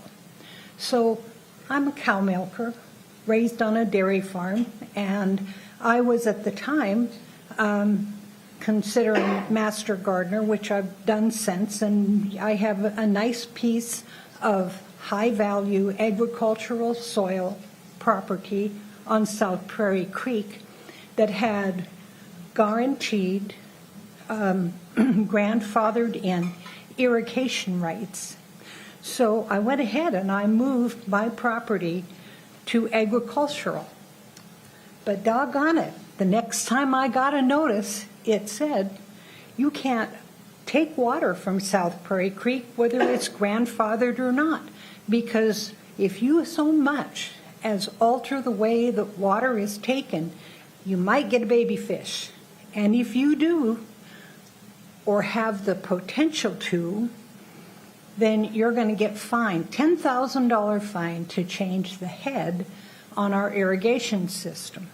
So that agricultural use of my property, even though we had just put $12,000 into a buried irrigation system that moved that creek water out into the fields for agriculture, went away.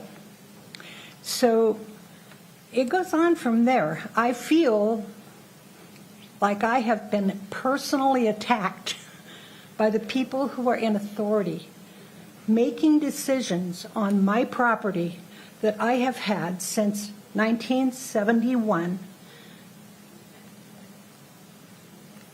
without looking at it, without hearing me, without considering my goals, my dreams, my investment. And I'm not going to get into the most recent, had to do with the condemnation of a portion of my land for wetlands mitigation when they widened South Prairie Road. Thank you, Sandra. And they promised they would not put water on my land, and they promised to the tune of one of the engineers for Pierce County standing toe-to-toe with me, and he said, well, if you object, just get an attorney. But you got to Thank you, remember, Sandra. Pierce County has more money than you do. Thank you for being with us. Paul Mosby, and then Eva Avalos. I'm Paul Mosby. I've lived my whole life within 40 miles of here, and I was going to hold off on what I was going to say until the next meeting, but I've just heard too much. Each one of you guys, every year, should go visit 10 farmers. How many of you visited 5 in your time on the council? Okay? You should visit 10 every year and sit down and just let them talk and ask them, what can we do for you? What are your challenges? A friend of mine who's a farmer said, now I know how they felt in the Alamo. I'm going, what the heck's that got to do with farming? Well, they're coming at us from all sides. And that is not right. I used to be in the farming business, John Deere dealer. I knew every farmer. I still do. I know the parcels of land if there's a new farmer on it. Not one farmer is going to tell you that someone from the county or the government has come to my property and said, meaningfully, how can I help you? You guys are in a position where you guys need to go hear these people and ask them the questions, how can we help you? 10 a year, couple days of your life every year, go see 10 different farmers and you'll be shocked. Because the feeling that we get out here is that you guys are in these positions, but you guys are given items and everything to read, but you don't have the time to really get into what really all this means. You have staffers that give it to you. Well, half the time, some of the staffer stuff you get's agenda is an agenda of somebody else's. That's one thing really clear in this room. There's a lot of agendas up there and here. The difference being there should be no agenda coming from there, but it's obvious. But just to finish up, go see 10 farmers a year, and I think you guys will get a big picture of everything going on. Thank you, Paul. Before we invite Eva, do you want to speak, Eva? Before we invite Eva up, now would be a good time if anyone's in the Tahoma conference room for you to come into council chambers if you wish to participate in community forum. So if you're in the Tahoma room, please come into council chambers if you wish to participate in community forum. We're going to then do another call for others here in council chambers who may have not come up yet, and then we'll move to our Zoom room. So Eva, you have 3 minutes. Please state your name for the record.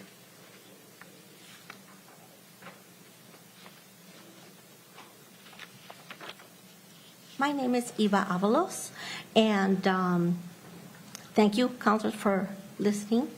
And mine is really short, but sweet. We've been living, my husband and I, for 29 years in Pierce County, the Roy area section, and we owned 10 acres, and we have a beautiful home.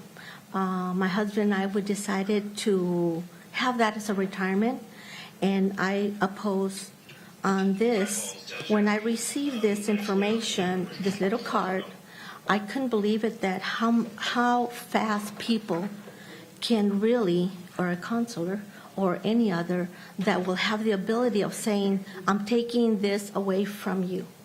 And this is my retirement home. This is my dream home. I worked for the state for 11 years. And it was beautiful helping people, building their future, young people that they're looking for what we have now. And coming up and seeing this, it's like they really don't pay attention to what we really, really, really worked so hard, us. I'm retired now. And I just cannot believe it that my dream can just be shut up just like that, just by having a little bit more search, more look into it, and all I want is just to keep my dream, to be happy with my retirement so I could help other young people. And that's all I have. That please consider what this little thing can do for a lot of future people, a lot of future companies that are coming, and they look at like the gentleman just passed said, go and see other ranchers, other people that have land that would really want to utilize it for the best. I also heard retirement people that this is all what we have. We work so hard, and so we want to just be happy, but all of us as well too, to just consider what you guys are trying to do. Thank you. Thank you, Eva. So is there anyone else here in council chambers before we move to the Zoom room? Please queue up. I'll ask you to state your name for the record. You too will have 3 minutes to make your remarks. Welcome, Alex. Hi, Alex Harrington, representing the Master Builders Association of Pierce County. Thank you, council members, for having us. Like a lot of the... Hold on, Alex. Let's make sure the clock starts for you. So you get your full 3 minutes. Go ahead. Like a lot of the folks sharing today, obviously we have some concerns about any reductions in the UGA or the current maximum allowable densities. Like a couple of folks referenced, we would like some clarification just as far as how the language in 18A that references maximum allowable densities compares to the proposals which talk about bonus densities, like some folks mentioned. it kind of gives the sense that we're taking away a bonus as opposed to just lowering what is the current maximum allowable density. So I won't harp too much on that, but there are a couple other things that I think are very important to note as the EIS continues to get developed. One of those things is net versus gross density. I know that the current proposal to continue with net density, it seems that there's a sense that doing that will help folks have a more accurate view of what's actually currently developable. Our view is that that is the opposite. Gross density is a much better tool for actually seeing what is able to be built on.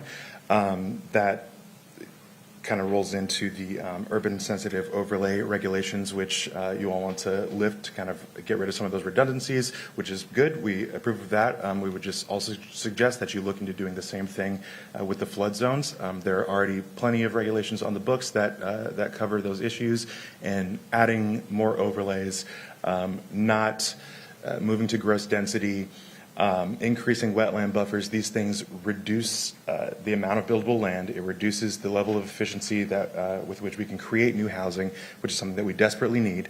As a lot of people have attested to, obviously there are a lot of young folks in our community, myself included, that want to plant roots in the community, but when supply is down, that increases demand. That means the prices go up.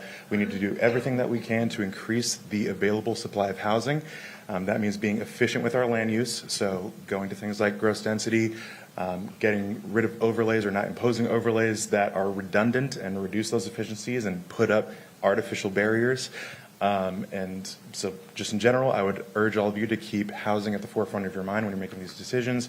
And of course, we'll be back next week to chat more. Thank you, Alex. Is there anybody else here in council chambers who wishes to participate in community forum?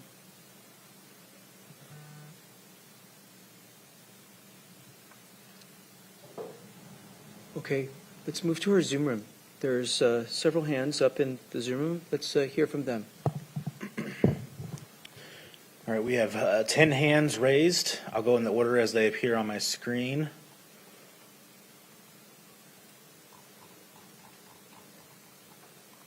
And first up we have Kim Kiwan. Sorry if I got that wrong. Please state your name for the record, and you have 3 minutes. Good afternoon. This is Kim Kwan. I reside and work as an architect on the Key. So first, in these technological times, there's no excuse for not being able to notify everyone who is affected by the county's comprehensive plan update. So I'm here to speak about the proposed resolution R 2024-158S regarding the rural zone density bonuses. I just wonder if the staff or council has considered the ordinance 18A that it requires that when taking advantage of the density bonus, 50% or more of the property must be designated as open space. I think Mr. Hosford mentioned that and one other person. And I think that would allay some of the concerns of the young man who spoke in favor. So what this means is in an R10, one residence would require no open space. But if you propose 2 residences on an R10, 50% or 5 acres would be designated as open space. Not everyone is going to take advantage of this density bonus, but you're proposing to take the bonus away from everyone. And I wonder if you've considered the upheaval that you will cause with existing, what will become non-conforming uses. So you need to consider the idea that somebody's already taken advantage of this bonus, and then they decide to do an addition to their house, one of the houses, and you come back and say that's a non-conforming use, you got to tear down one of the houses. You also need to confirm whether or not you intend to include ADUs in the density calculation. So I'm asking that you also reject Councilmember Morell's proposed Amendment 3. I don't know why you would single out Gig Harbor and the Key Peninsula for this density bonus penalty. Regarding CPA 7, please support Councilmember Morale's proposed Amendment 2. And know that the Ordinance 18A requires that the owner occupy the primary unit or the ADU to develop the ADU. On eliminating the Rural 5 designation, again, please note the ordinance stated that the reason it's there is to provide a buffer between the urban zone classifications and other lower density rural areas. Without it, you could have R10, R20, R40 right up against the urban zones. You don't want that. And finally, it feels like you've made up your minds and our comments seem rarely acknowledged or addressed by council. Please acknowledge that you understand what you're hearing from us. Thank you. Thank you.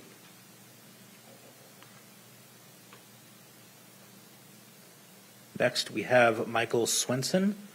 Please state your name for the record, and you have 3 minutes.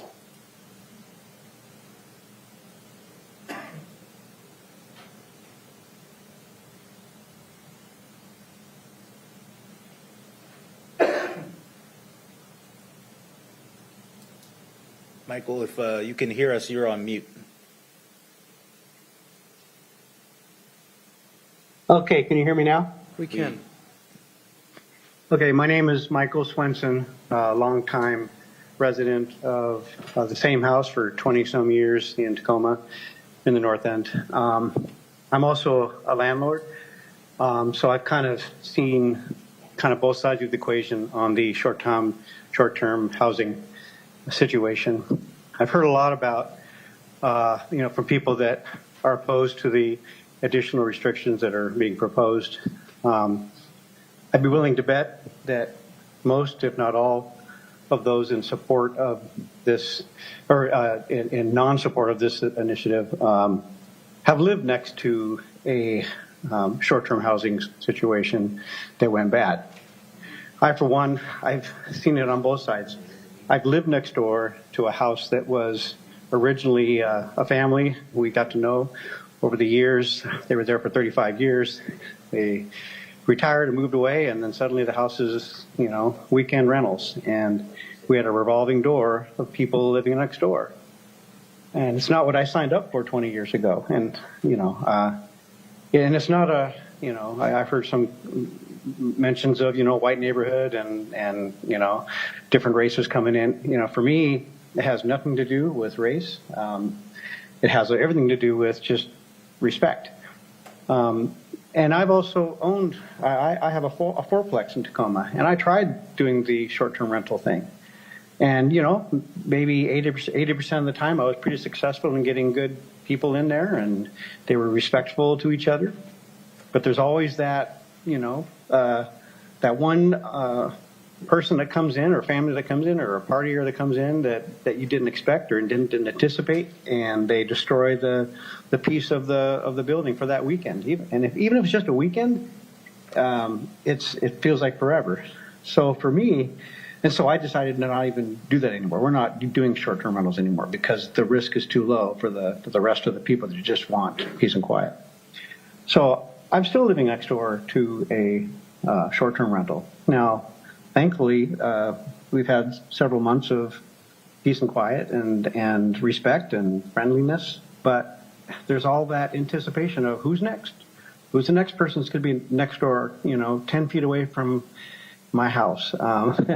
In crowded quarters, it's the impact is great. So, and when it comes to data, I don't know where you go to get data on all the complaints. All the calls I've made to the person running the short-term rental, there's no database for that.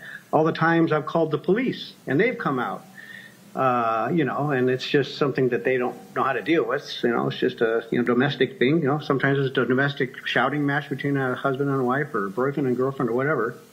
There's no database for that.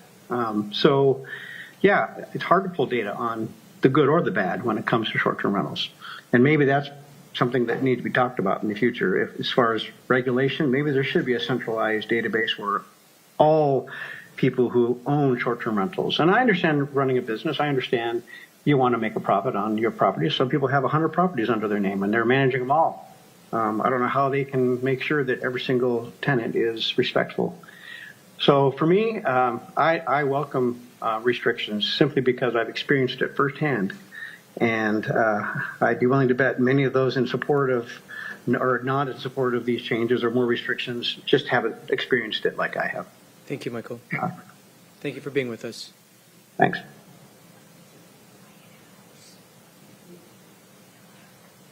All right, next we have Debbie Herbert. Please state your name for the record, and you have 3 minutes.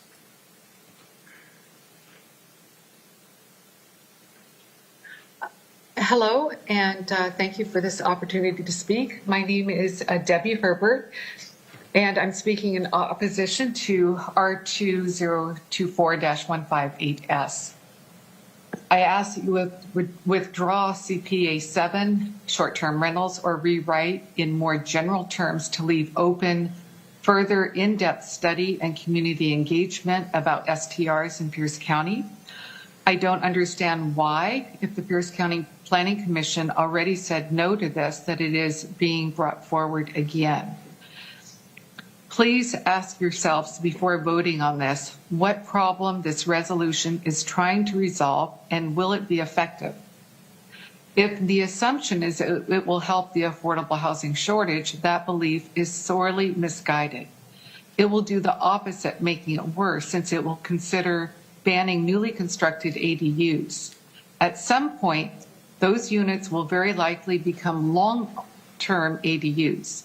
Most of them are quite small, under 500 square feet, and as a result will be more affordable long-term rentals that we desperately need more of. The property could change ownership due to sales or inheritance, and not everyone will want to run a hotel on their property. I'm a small housing provider of long-term rentals, and like many of us, I've considered entering that market due to the overly restrictive anti-housing provider policies that have been pushed at the state level as well as in the cities that put my livelihood at risk. I'm retired and depend on my rental income. If owners need to sell as a result of this resolution, those properties will be sold at market prices with high interest rates that only higher incomes can afford.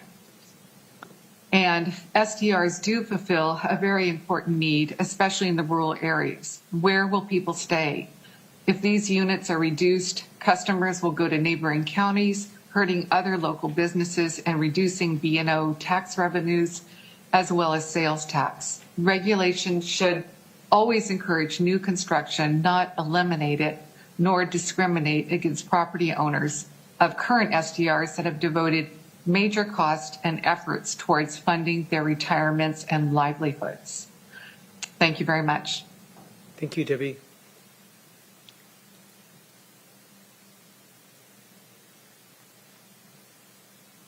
Next, we have Naomi. Please state your name for the record, and you have 3 minutes. Can you hear me now? We can hear you. Okay, thank you. My name is Naomi Grant, and I live, been a Pierce County resident for 22 years, and currently I live on Fox Island. I've owned my home here for 10 years. I am alarmed at the degradation of my neighborhood character with the increase of short-term rentals as we now see. I am speaking in support of the proposed Resolution 158S. Let me preface anything further by saying, indeed, real tourism can be a boost to our economy. I also know that many short-term rental owners purchase properties, put in cosmetic fixes, and quickly begin renting on short-term basis without regard to county codes and community standards. Without raising anybody's hackles, I have seen this personally in my neighborhood. So first-hand observation. Every time a property is put into short-term rental, it takes one more home off the market that a long-term resident might purchase. Those owners who would parent and coach our children, would participate in keeping our small communities centers of connectivity, and of course, those who would pay taxes for our roads and schools they personally use are shut out every time a property becomes a short-term rental. As I said, I witnessed it in my own neighborhood. The people that use this neighborhood here are here for fun and games, but they're not part of our community. Building community is what makes us stronger, and we welcome neighbors. But I don't want a business in my neighborhood. Having this short-term rental here feels like I live next to a hotel, not out in the country. In my experience, that has degraded our intimate, cozy community into a free-for-all where anything goes. Gone is the quiet summer evening being enjoyed on the Sound and is now replaced with raucous partying within my full view and earshot. I know that little house one door down from my property was being rented out to way more people than it was originally permitted to. In conclusion, I hope that we in Pierce County have not let the lobby of short-term rental business people muscle their point of view into unchangeable legislation. The new breed of short-term rental folks is not simply those who, like before, used to rent out one spare bedroom or their own ADU on their property they live on. The ones we are seeing come in here and buy up as many properties as possible. They are entrepreneurs building their ever-increasing business in the nest of our neighborhoods. I hope our voices are heard as the neighbors of these places. I am a reasonable, well-educated person, and I ask that reasonable conditions be placed on all short-term rentals in our county. And thank you for the consideration of the residents as you consider short-term rental codes. Thank you. Thank you, Naomi.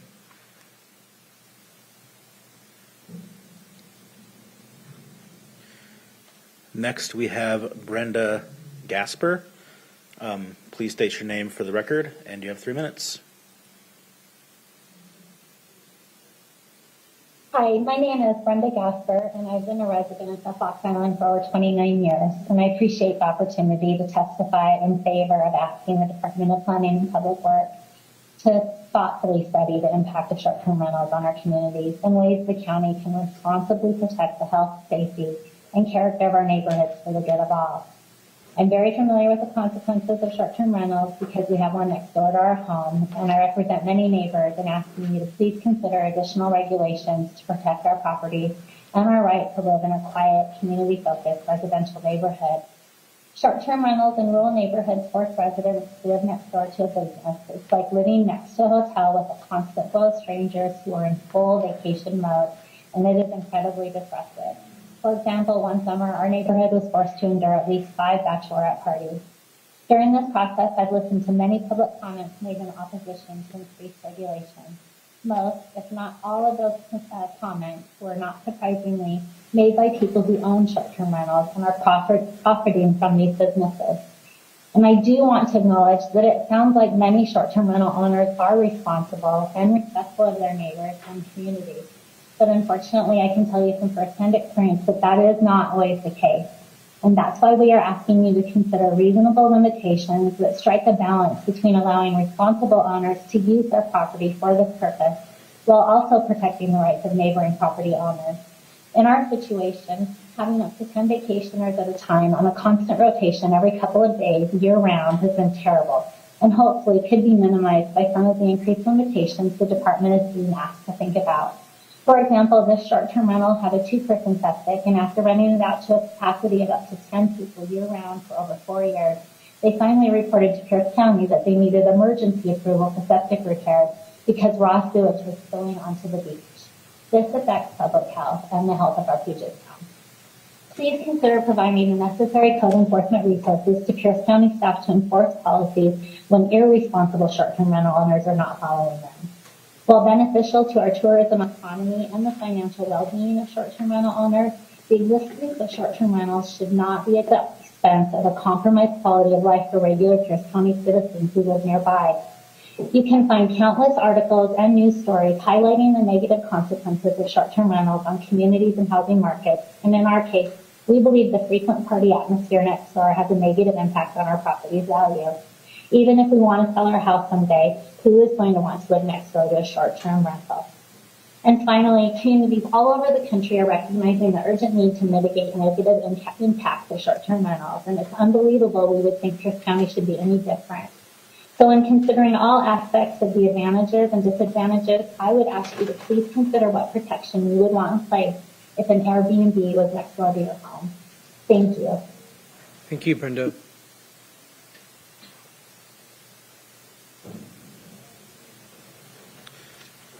Next up, we have Robert Miles. Please state your name for the record, and you have 3 minutes.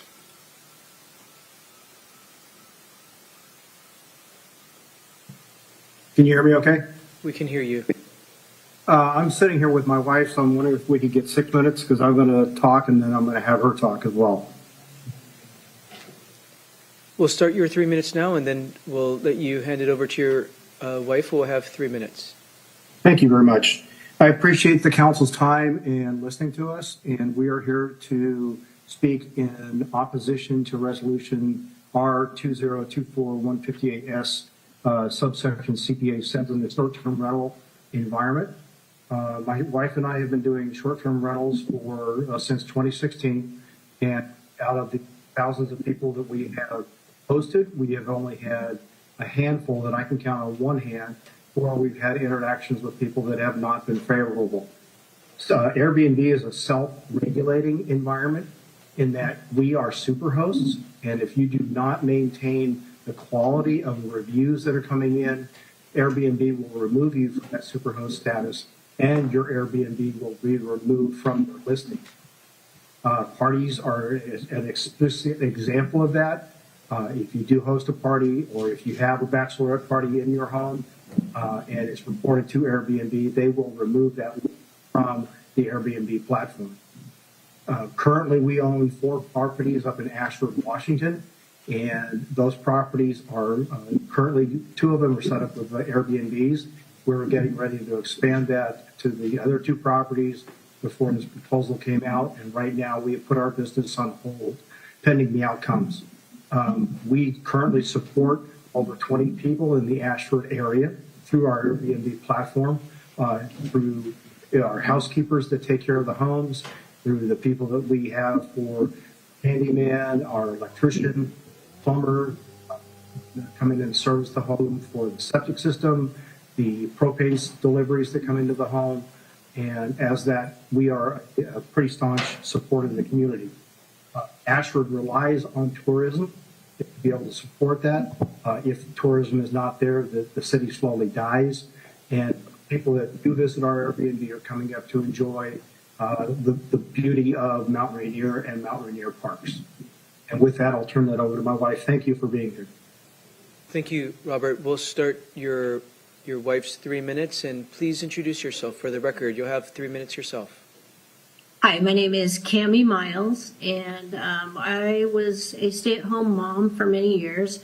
My husband worked in corporate America, and after he reached a certain age, corporate America chewed him up and let him go. So as a stay-at-home mom, to supplement our income and to make it to where we could actually retire, I discovered that I could do short-term rental in some of our long-term rental homes that we had, and found out that it was much easier to keep those homes in prime condition, having people come and go and being able to be in the property every 3 to 5 days so that we can keep it maintained. And I would think that a neighbor would rather have a beautiful house next door than have a falling down abandoned house or even just trashed out house with maybe a hoarder or something like that. We have had long-term renters that it's taken us 6 months to get them out, and they have trashed the outside of the house, making other neighbors like uncomfortable also. So I guess for me, what I'm really confused about is why Pierce County, why it's such a broad regulation. We're up in Ashford. Ashford was meant for recreation. That's right at the base of Mount Rainier. Most of the properties are surrounded by trees. It's very private. The communities have their own HOAs that govern different, policies. So it's confusing to me why Gig Harbor and Pierce County and all this is like painted with one brush. As I personally, if I was in town and I had, a $1 million house and had a house like that next to me, I might not like it either. So it's not like I can't see both. But in Ashford, There's house cleaners, there's people that are living up there that would not be able to live there if they didn't have the income they have from the short-term rentals. Ashford will die if this happens. The homes will be set aside, they'll be used for the ultra wealthy, and it won't be enjoyed by the average folks. It just won't. The homes up there are about $500,000 each. And I just don't know anybody that can afford that, that's middle income. So I hope that I am opposed to, regulating it more. I think it's got decent regulations. And the people that have problems with parties and noise, there should be noise ordinance put in place. There should be parking ordinances in place. These are things that are already there. So I don't understand why there needs to be more regulation. We use sound monitors inside the house. We have security cameras all around the house. We monitor it throughout their stay. So we protect our neighbors. We are very careful with them. So that's just us. I would love to know why, Ashford and Gig Harbor are one and the same. That's all. Thank you. Thank you.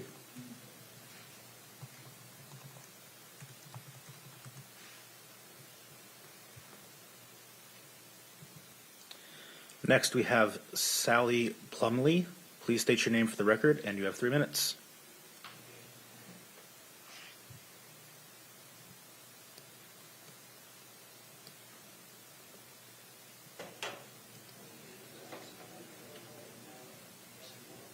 Sally, if you can hear us, you are muted right now. Sorry. I'm Sally Plumley. I'm a homeowner, not a real estate developer, anything of that sort. I have resided with my husband on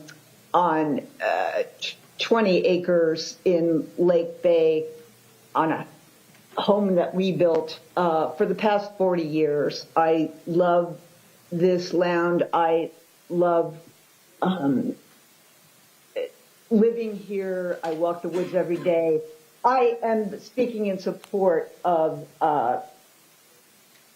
this resolution, particularly the elimination of the bonus density in rural areas, because I think that there is more to consider than financial gain. I think that the impact on resources and the negative potential for increased rural sprawl and climate change considerations are very important here as well. I appreciate the work that the committee has done, and again, I wholeheartedly support this resolution, and I hope that it passes. Thank you. Thank you, Sally.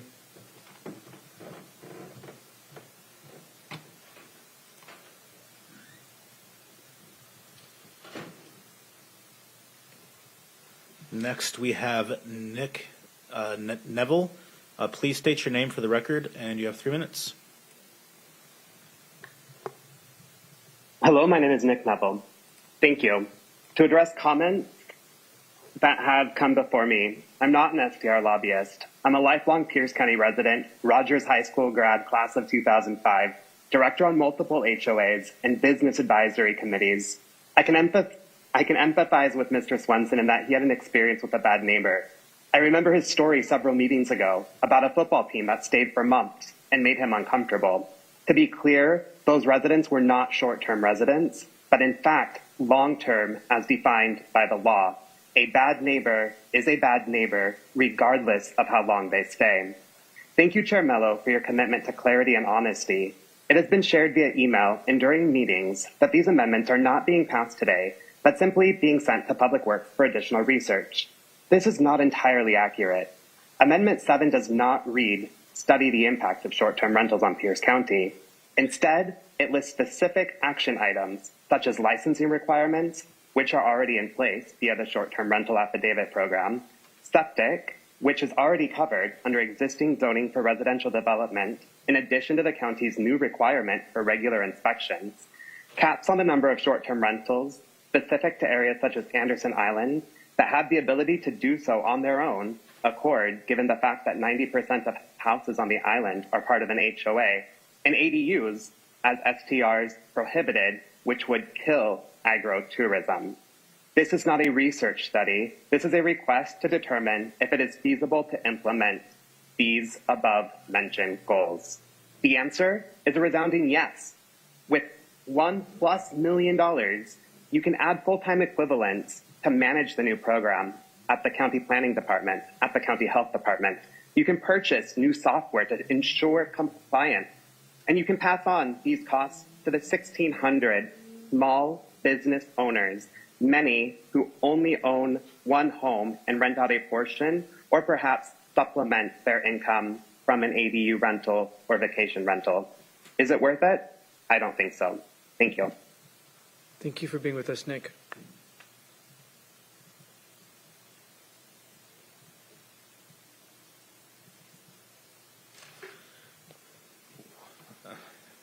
Next, we have last name Tenney, Tenney. Please state your name for the record, and we have 3 minutes.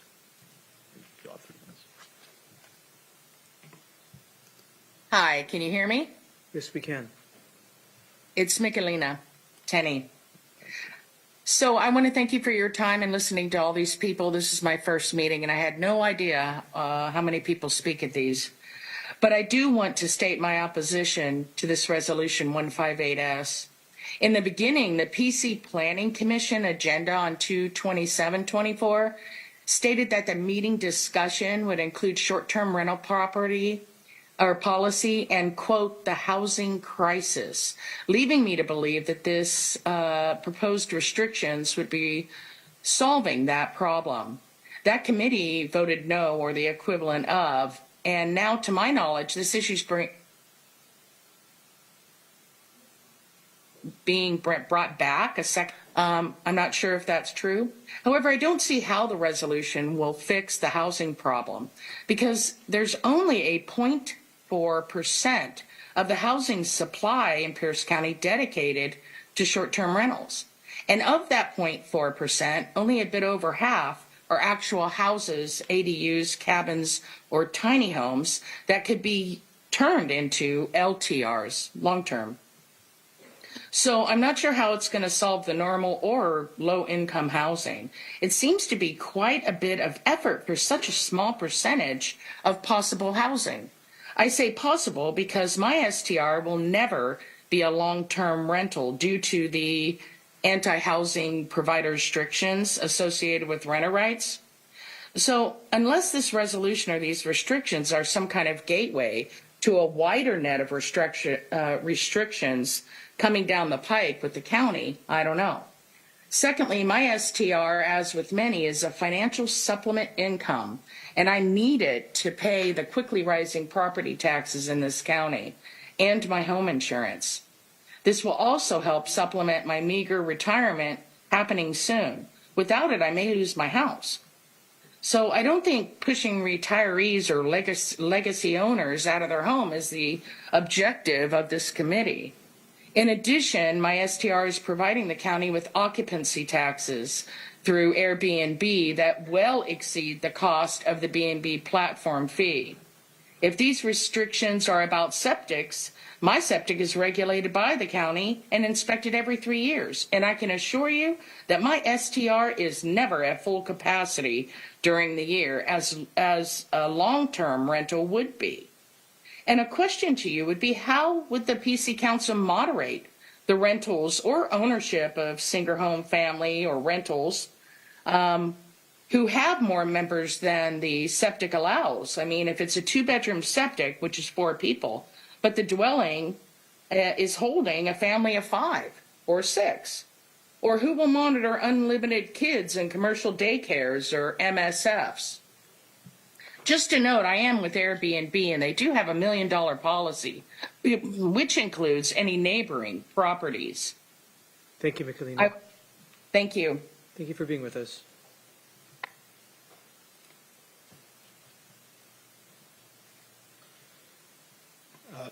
Next, we have Erica Snell. Please state your name for the record, and you have 3 minutes.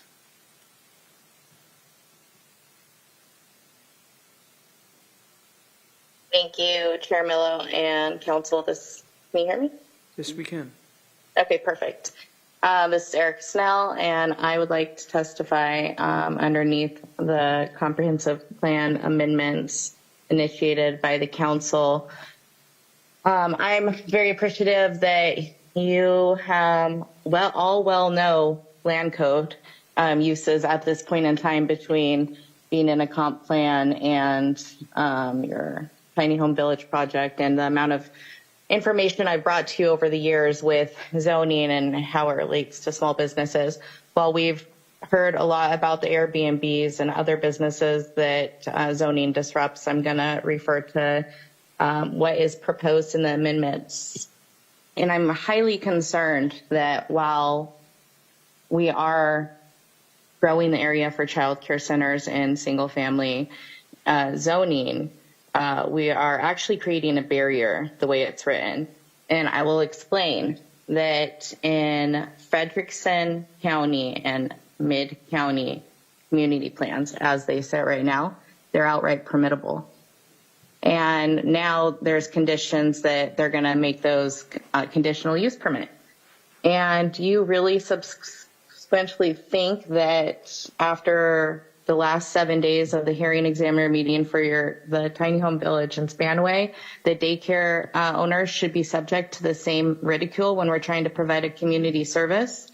Because that's what a conditional use permit is. It has to go to a hearing examiner. I think that's outrageous. It's still $7,800. So where Mid-County used to be outright permittable, we're taking a step back and creating that barrier there.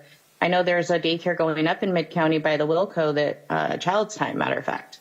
So when they go to do their permits, if they're not done with their building and tenant improvements, they're going to be in the same position I was when I came to you 4 years ago when the comp plan was open and my zoning was changed. And then they're going to get the same thing. Oh, well, you were made aware. I don't think that's acceptable.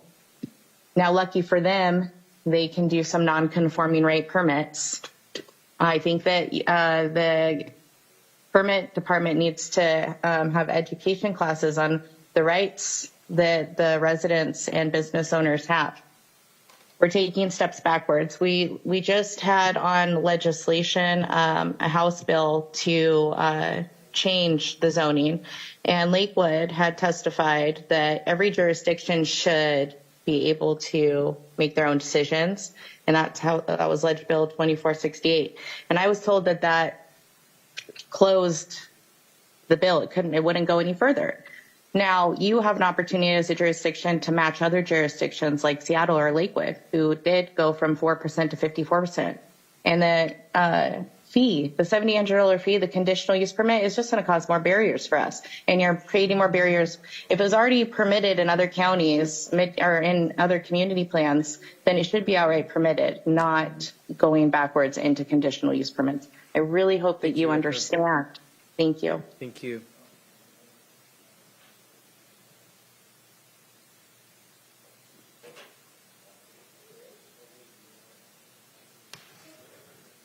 Next, we have Julie McGuire.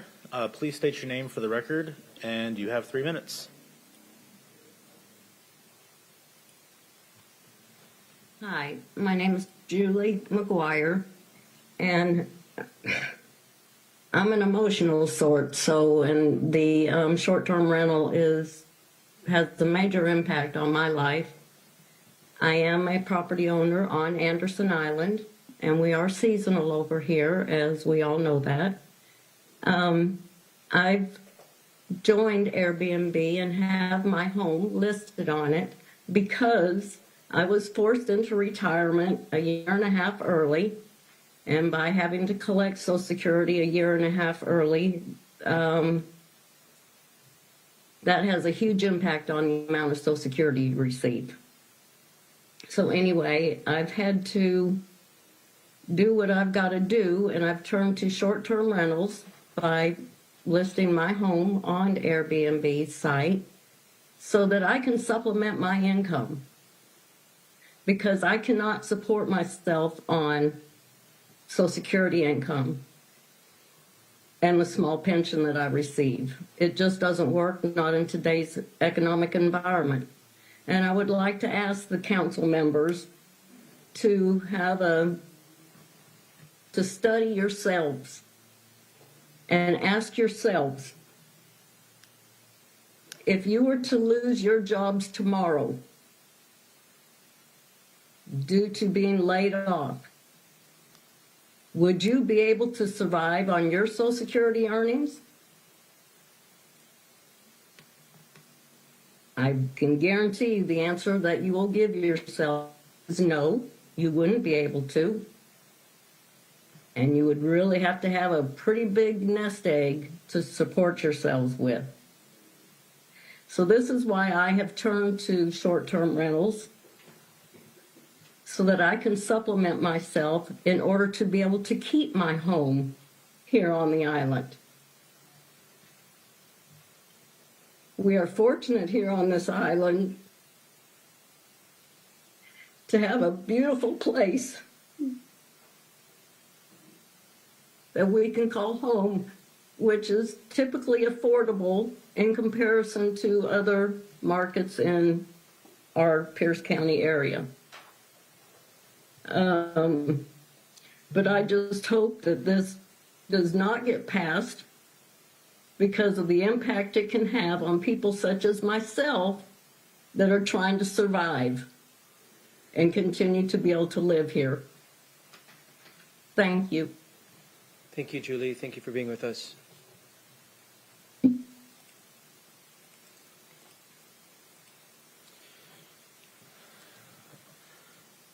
All right, next we have caller Galaxy A10E. Please state your name for the record, and you have 3 minutes.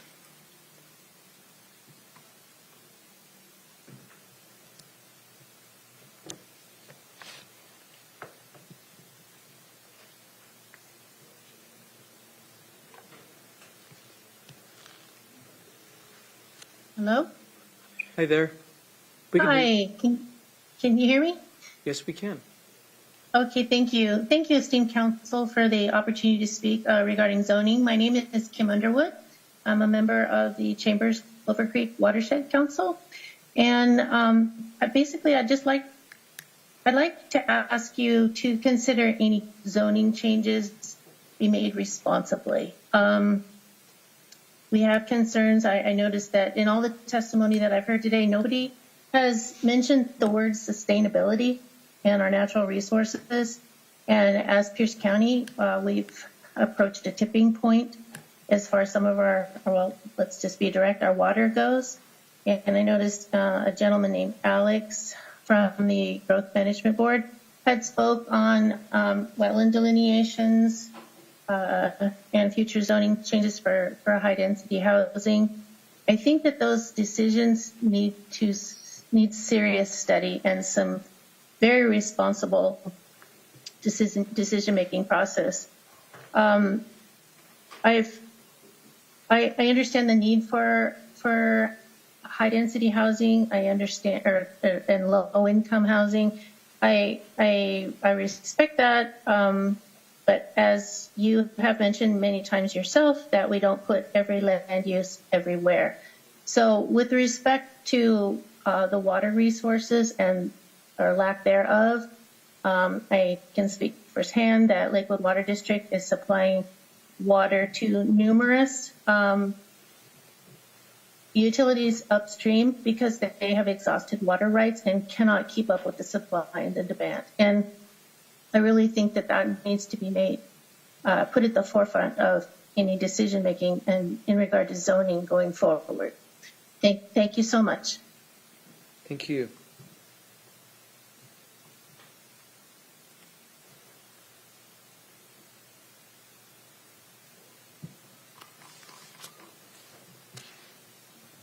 All right, last call. If anyone would like to provide comment during the community forum, please press the raise hand icon in Zoom or *9 on your telephone keypad.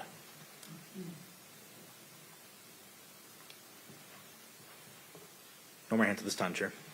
Thank you, Mr. Dominique. And we'll do one more last call here in Chambers, just making sure everyone who came this way had their opportunity to speak. Is there anybody else here in Chambers who did not get an opportunity to speak that wishes to do so?